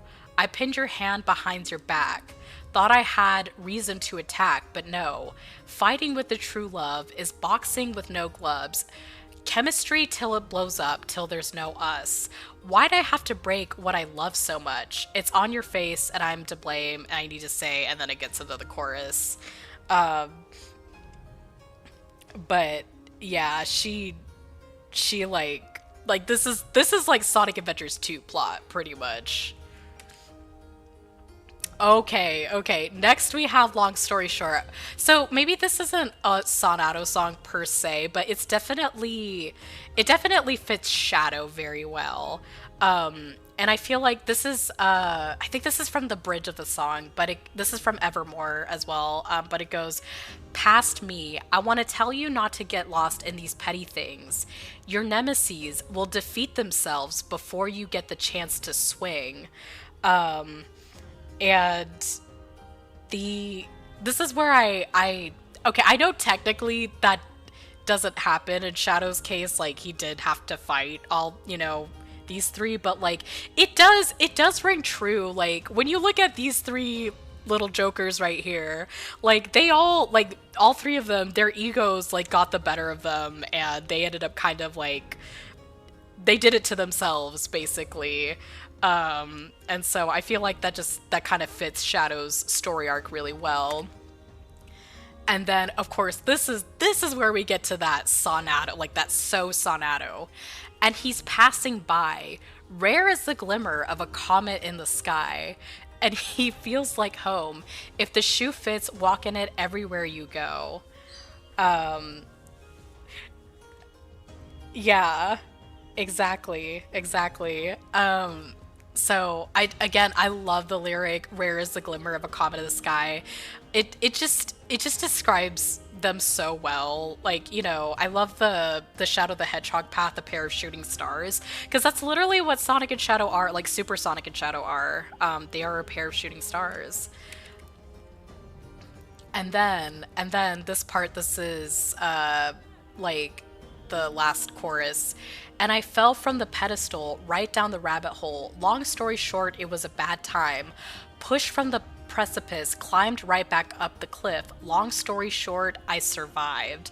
And that's like so Shadow. I feel like he has like gone through so much, from Sonic Adventure 2 to Shadow the Hedgehog, Sonic Battle, Sonic 06, and I picked this image in particular. This is the Sonic channel artwork from last month, and I feel like that's just him like moving on, living his life, just going to a coffee shop, like a very nice, exquisite coffee shop because he can, and like just doing things that he wants to. He's living for himself, and he's been through so much, and like Shadow just deserves to be happy, you guys. I really feel that. I feel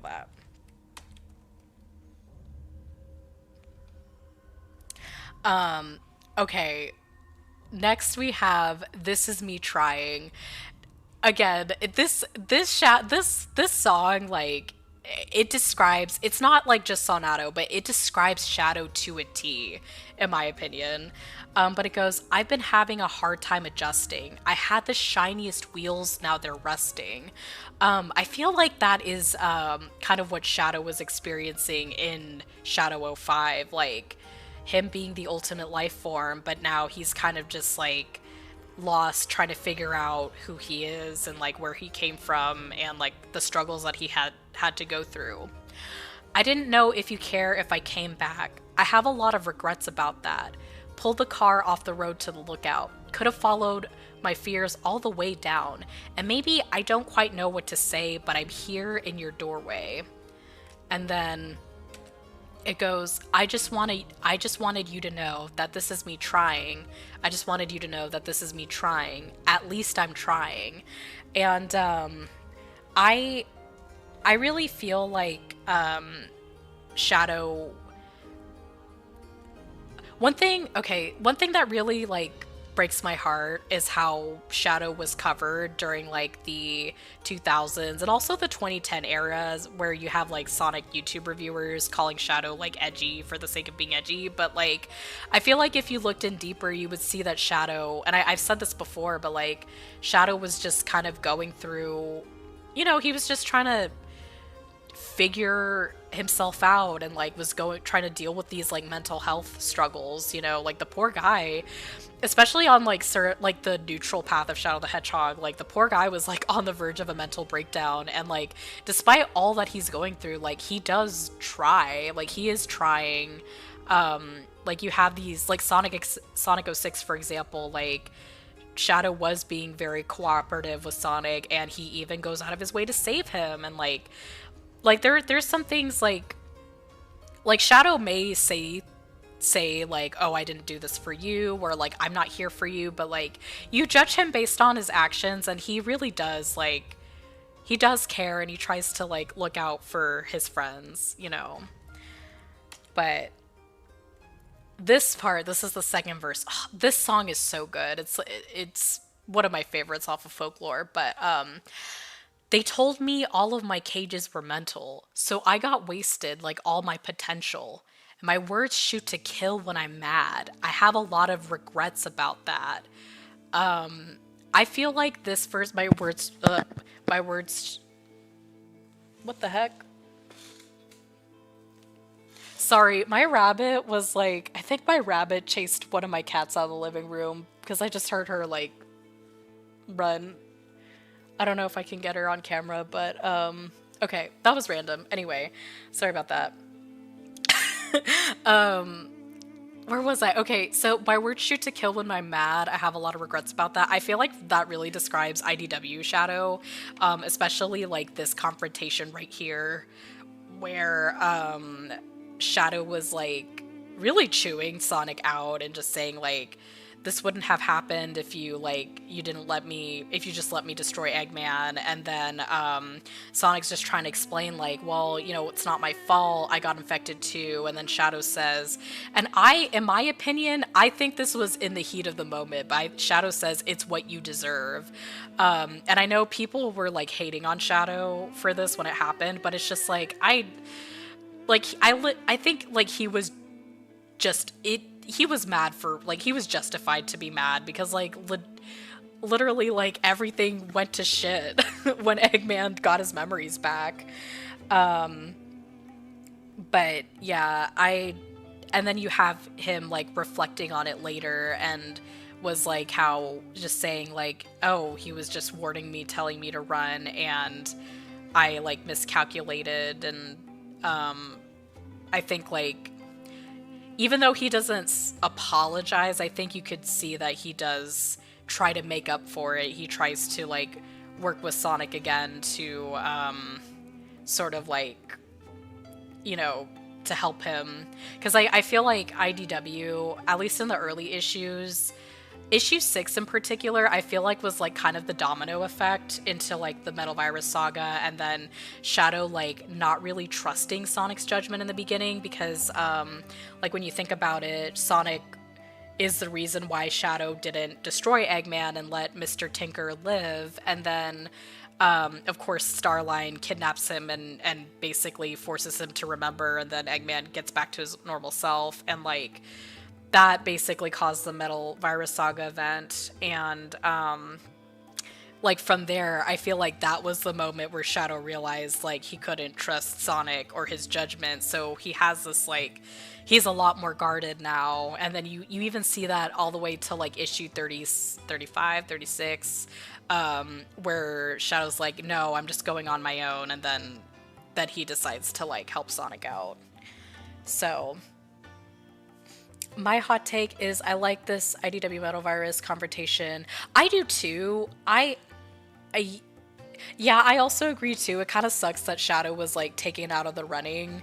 But I also liked this interaction. Like, I feel like Shadow was justified in this. I mean, people may not like what he was saying, but it's just like, I feel like with one of the things that back when I was like trying to put together my Sonadow video analysis in the IDW section, I really described like I really thought that Sonic and Eggman was like the scorpion and the frog type of story where like Sonic trusted Eggman but like of course he ends up reverting to his old ways, and in Shadow's perspective it's like how could you he sees like Eggman as a scorpion and it's just like how could you trust him because it's like in his nature.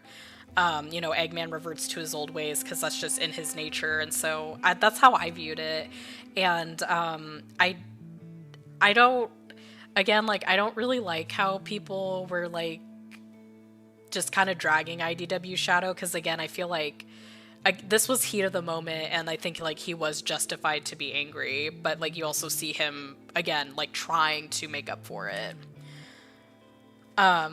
And then right here, I was so ahead of the curve became a sphere. Like, I feel like this like, describes what Shadow went through, like while he was trying to fight the Zombots. Like, he was trying to get so ahead of this, like so ahead of the moment that like he miscalculated and it ended up being his downfall.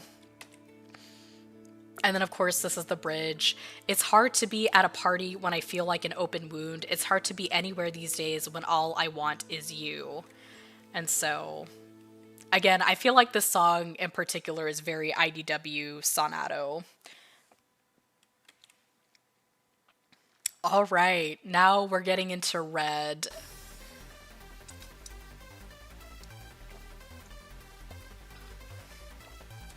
Okay, I need to change the song. What is with, like... I feel like the Sonic Forces music...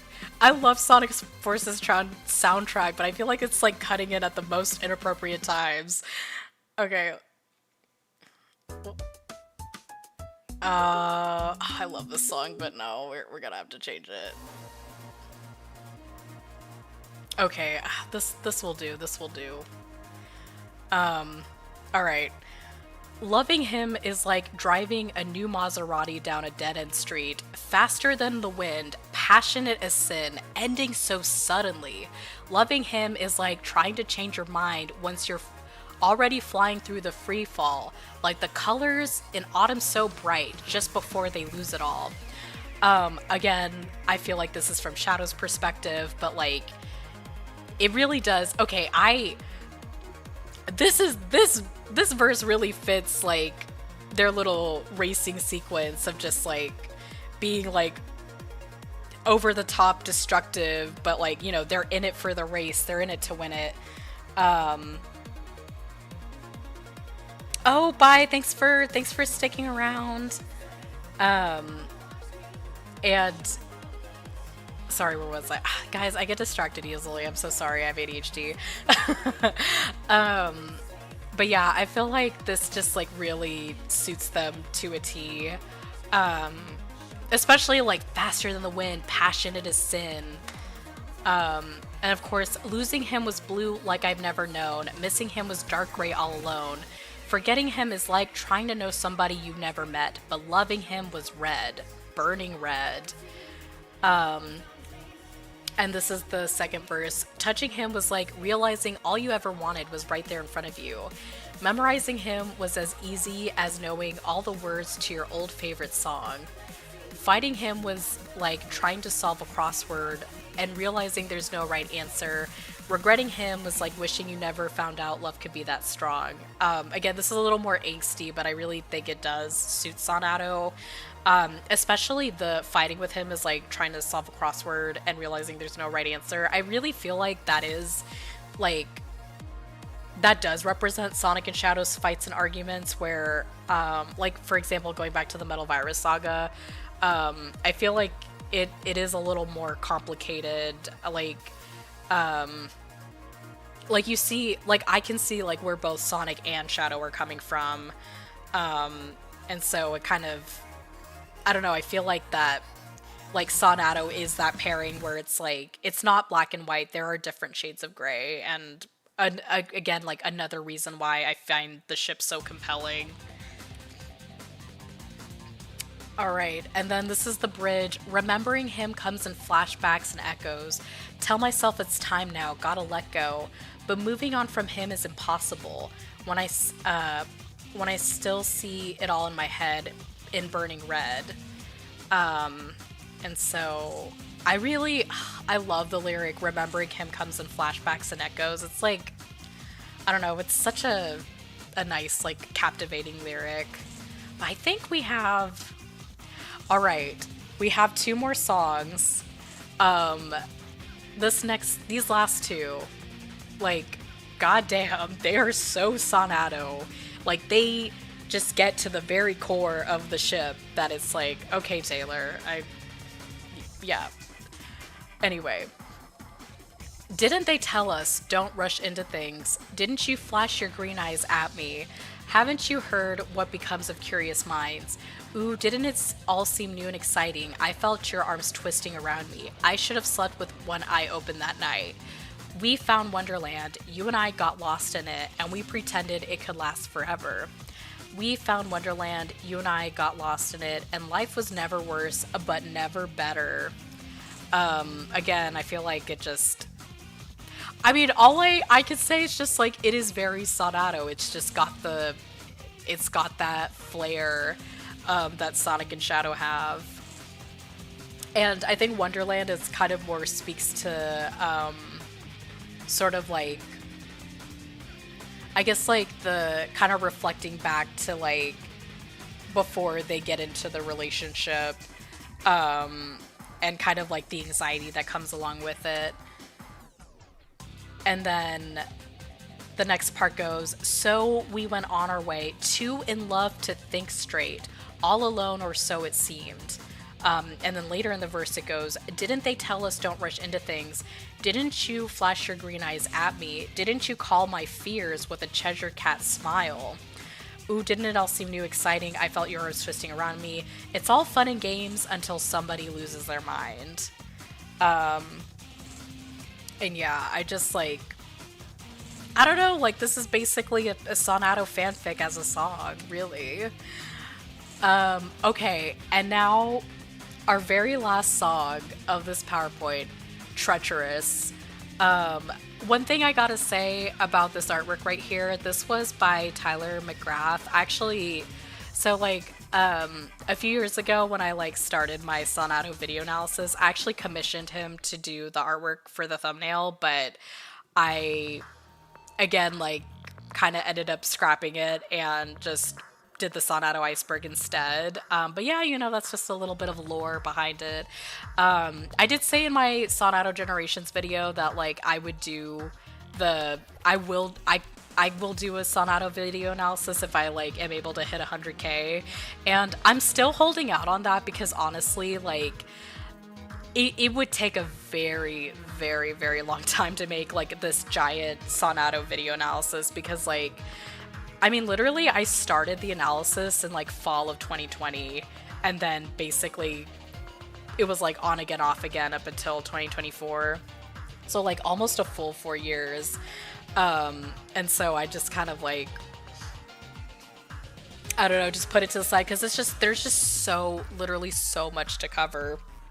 Like, you got the games, you have IDW, Sonic Prime, or Sonadow Prime, like, even, like, obscure media, like the Joy Police dialogue, or even, like, the Sonic and Shadow plushie marketing from, you know, that Sega Japan does. So just, like, a lot that goes into it that, like, I want to do it, but just, like, I also want to, like, come do other videos too. I know, literally, like, it literally could be, like, 5 hours. Like, it literally could be longer than the iceberg. Like, that's just how much there is in the games, and it's, like, I don't really know how to, like, I mean, I don't know, man, like, I mean, I know people will want to watch the video, like those that want to will watch it, but still, it's just like it's a lot. It's a lot. But anyway, put your lips close to mine as long as they don't touch.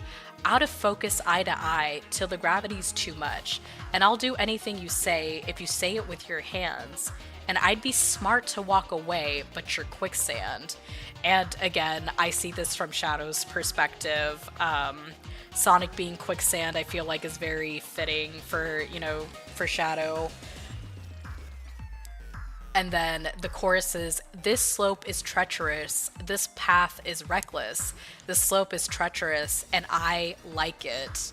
And I just love the screenshot here. I love, like, Sonic just flashing the biggest smile at Shadow, being like, oh, you're here, like, let's get ready to race. And I think I also think that Shadow is, like, secretly into it. This is the second verse. I can't decide if it's a choice, getting swept away. I hear the sound of my own voice, asking you to stay. And all we are is skin and bone, trained to get along. Forever going with the flow, but your friction. Again, like, I feel like that last lyric right there, forever going with the flow, but your friction, just describes their dynamic, like, so well. And then the bridge, two headlights shine through the sleepless nights, and I will get you alone. Your name has echoed through my mind, and I just think you should know that nothing safe is worth the drive, and I will follow you home. I'll follow you home. Again, very, like, Sonadow Prime-esque. Also, I feel like this suits them for, like, Sonic Battle, Sonic 06, like that type of era, and just all around good song. This, for me, this is like the #1 Sonadow song for me. Like, this is like first on the playlist type of thing. But that about wraps it up. But before we're done, we have a Sonadow artist spotlight. And let me just take myself off camera so that way you can see the art in all of its glory. But I just want to, like, shout out and thank all of the artists that allowed me to, put their work in this PowerPoint. Earlier this year, I, like, thought of the Sonadow summer event as just kind of like a fun way to just, like, it's like a follow-up from the iceberg, but also, like, still celebrate the ship because it's still, like, going really strong to this day. Like, I feel like it is more popular now than ever. Like, I know that the like Tumblr and even AO3 ranking has gone up, and again, it's just like a fun way to, like, celebrate the pairing. And I wanted to do that, like, as I was, because for those that don't know, I left my job in, like, May, but I wanted to, like, take this summer off to, like, put out, like, all this Sonadow content just for fun and, just celebrate the pair, like, read some great fanfics and look at some really amazing artwork. And so I honestly, like, couldn't have done it without you guys. But this is in order of, like, the artwork, but the first artist that I want to shout out is CorruptedQuiet, aka Chris. Of course, this is the first artwork we saw in the You Belong With Me. She wears high heels, I wear air shoes. I'm Guns Most Wanted. Just very, very good, like, very funny. And then I really wanted to fit this, like, sorry Infinite, I already have a dog art somewhere, but I couldn't. But I also love this artwork too, of just, like, Werehog Sonic just showing off in Shadow and Infinite's all sad. And then, of course, this beautiful artwork of Super Shadow reaching out for Sonic as he's, like, falling towards the earth. And again, I'm, like, obsessed with this background. Like, I love outer space. It is just so pretty. Oh, and also we have this beautiful artwork right here. Love it. Love Goombella trying to explain all this Sonadow lore to Mario, and Mario's just kind of overwhelmed. Maybe, I don't know, maybe you'll see this again soon. But you can follow CorruptedQuiet on Twitter, Tumblr, and Blue Sky. Thank you, Chris. And then the next artist we have is Cartoon Milk. I'm just absolutely obsessed with this one right here. Just Shadow holding a gun to Sonic's face, and Sonic's like, okay, like, let's chill, let's like work this out. Is so funny. But I also love this piece as well. Just like the soft Sonic and Shadow kissing. I mean, I am a sucker for artwork of Sonic and Shadow kissing. And just like all this soft Sonadow goodness. Love it, adore it so much. You can follow Cartoon Milk on Twitter and Tumblr. And he also has a Sonadow fan comic. I have yet to read it, but it is on my list and I'm looking forward to reading it.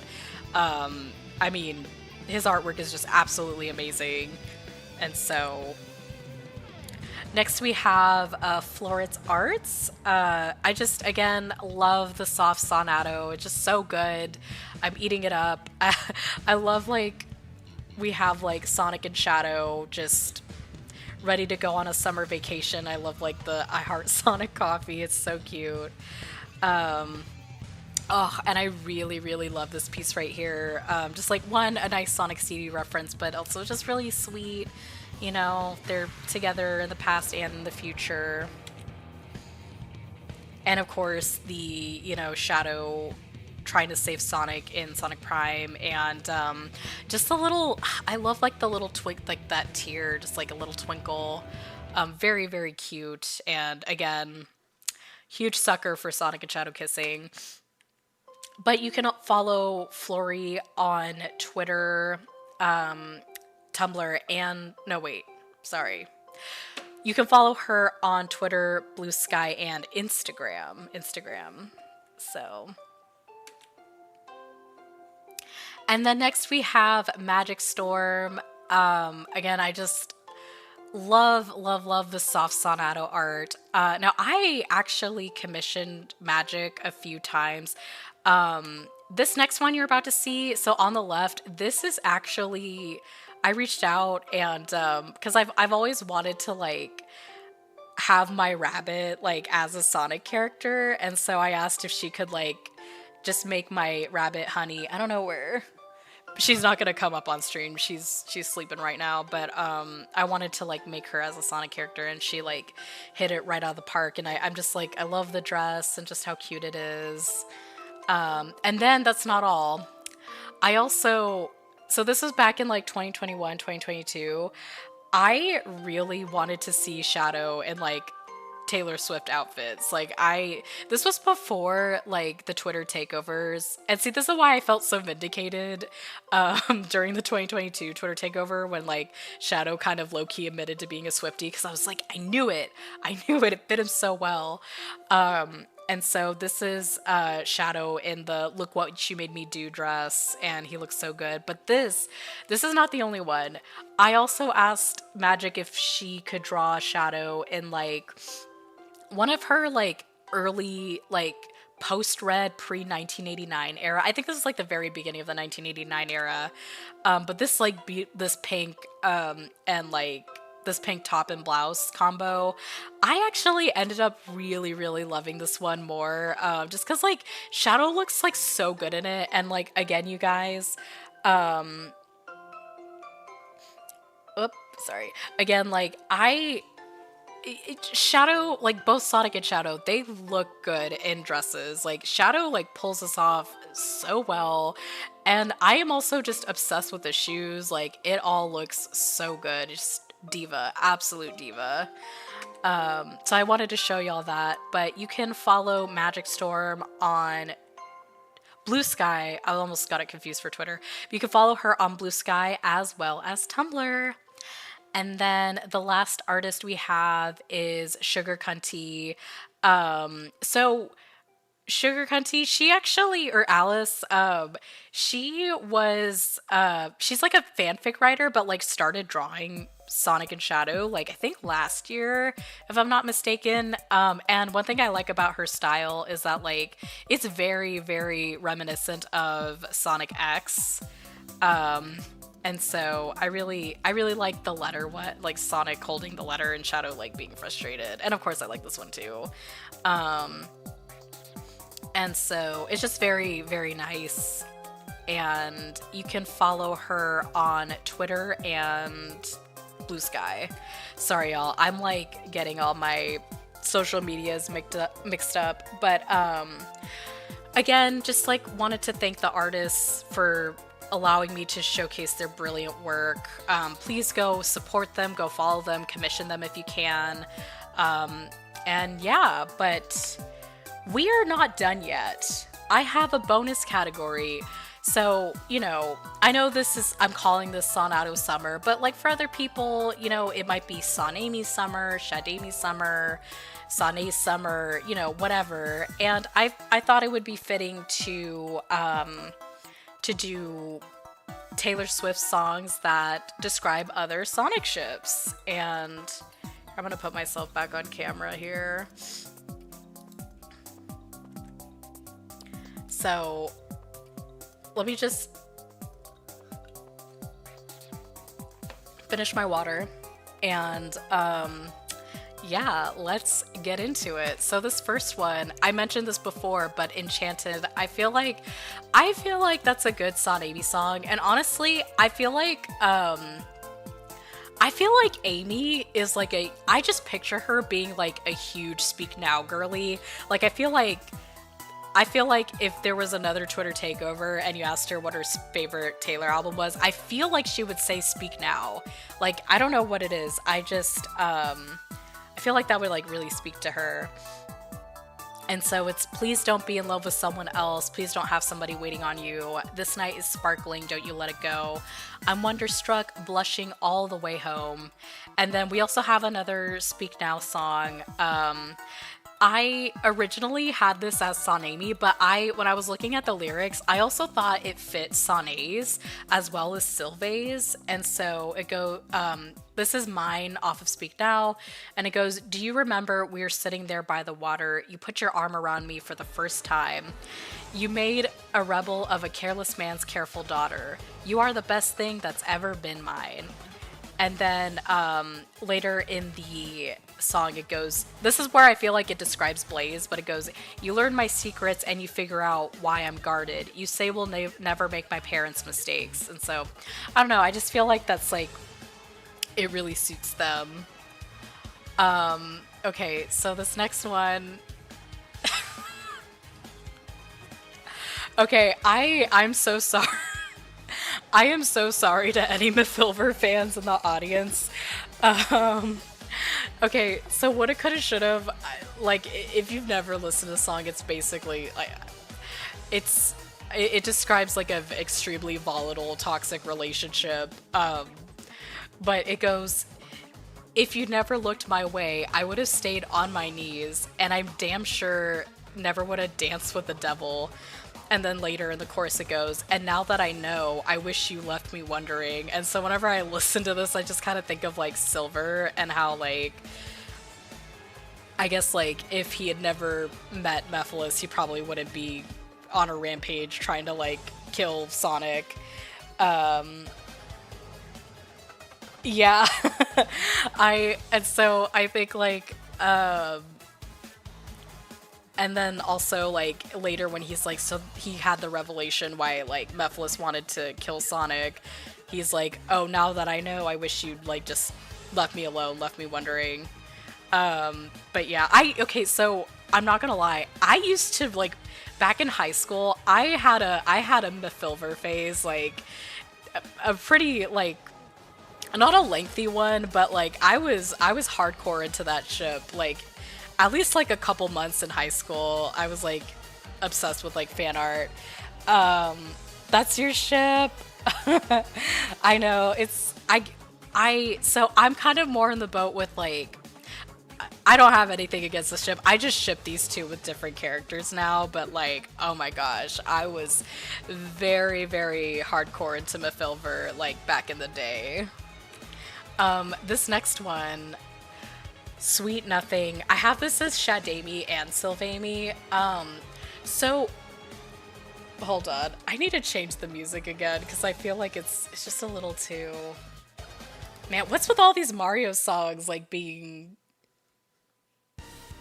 Okay, this is good. This is fine. This is fine. Sorry, guys.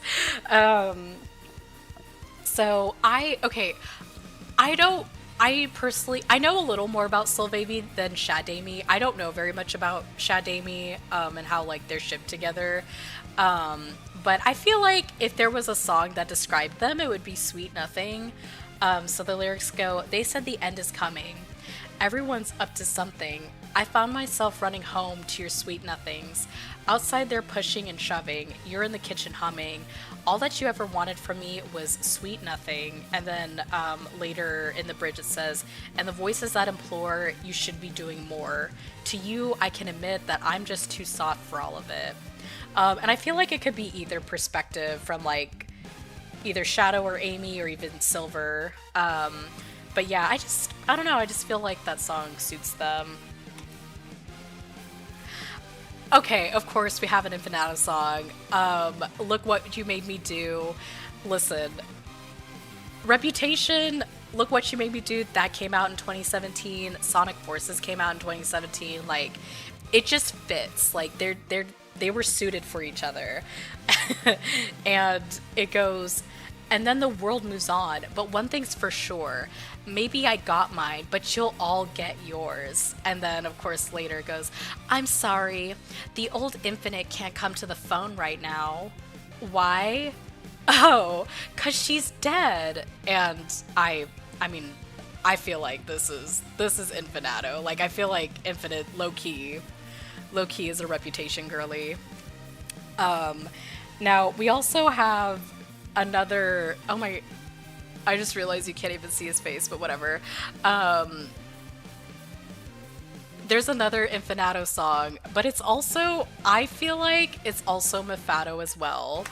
I Bet You Think About Me. I feel like, so I think that these two think that Shadow thinks about them, like, as much as they think about him. So it goes, Mr. Superior Thinking, do you have all the space that you need? I don't have to be your shrink to know that you'll never be happy, and I bet you think about me. And, you know, I think, like, these two are, like, really delusional, and they just a lot of projection. And of course, oh yes, I bet you think about me. Not ready. Not really. But anyway, okay. This next one, Endgame, I feel like could also be a Mephinite song.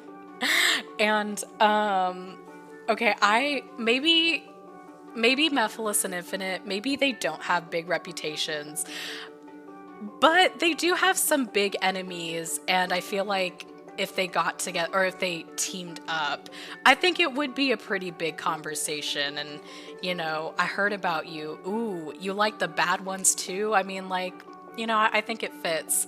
And then later in the song it goes, Reputation precedes me. They told you I'm crazy.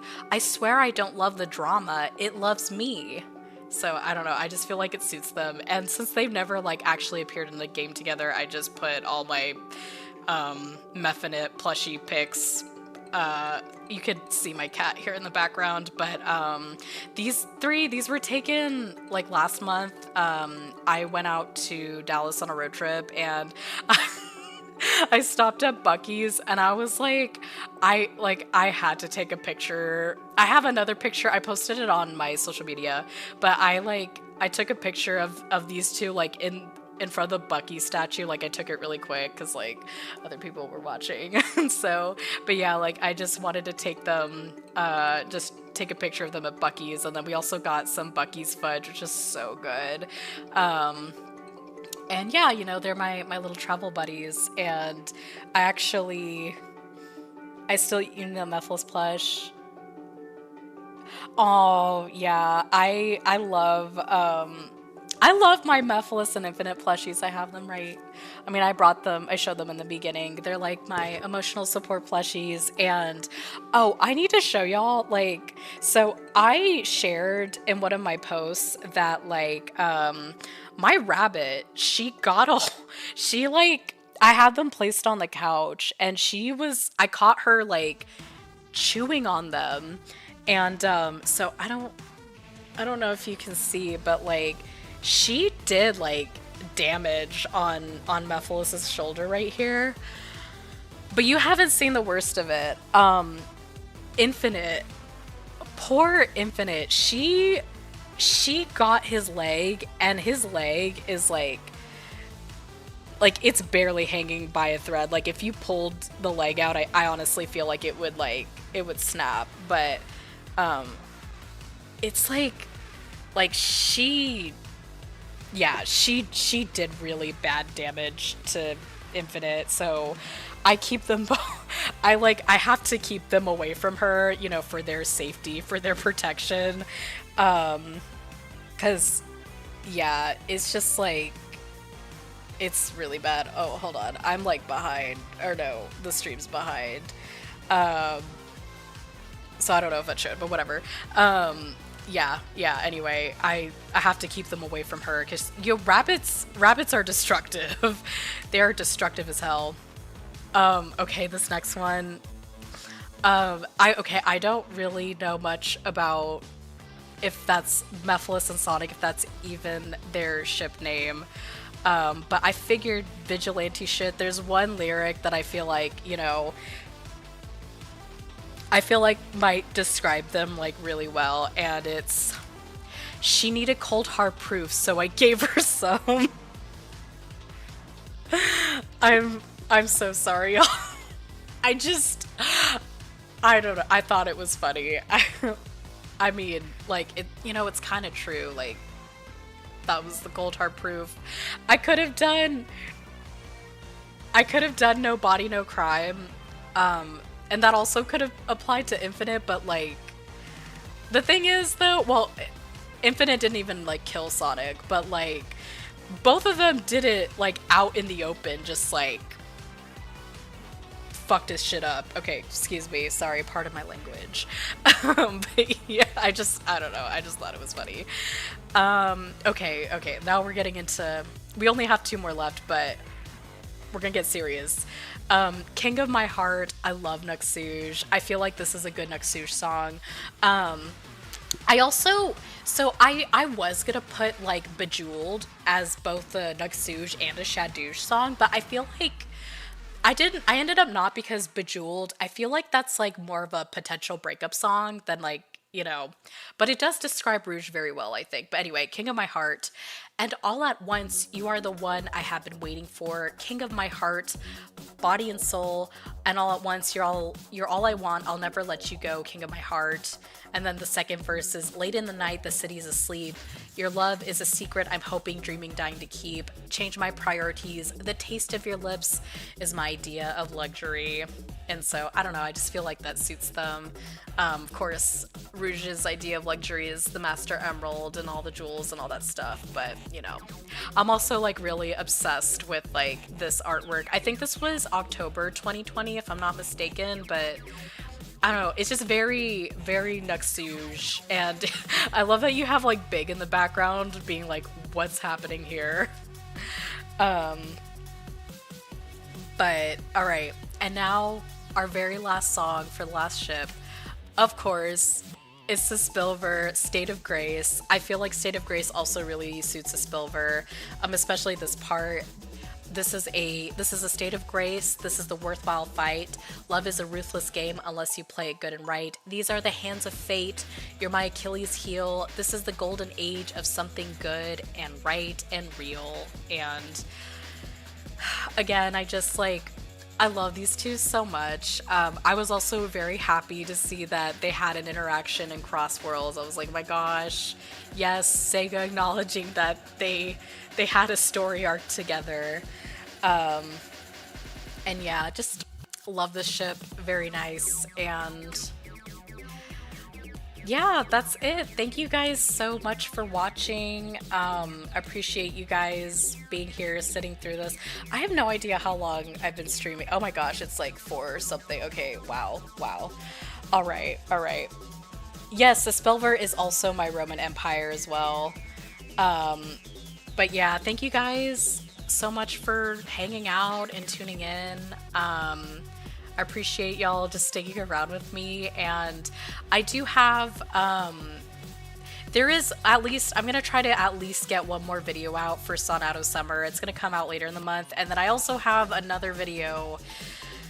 However, it is getting like, I'm not done with the script, and it is getting to like Sonadow Iceberg levels long of a video, and I am actually not at this rate not sure if I can get it out in September. But I will keep you posted and updated, but just know that there's at least one more video you can look forward to. And yeah, thank you guys again for just hanging out with me and tuning in. I'm honestly really happy I did this live, because like I was trying to record it yesterday and just trying to like doing the takes over and over again, but I'm glad I was just like, you know what, do it all in one take, let's go. And I appreciate you guys being there for me, and so thank you so much. But yeah, I'll see y'all pretty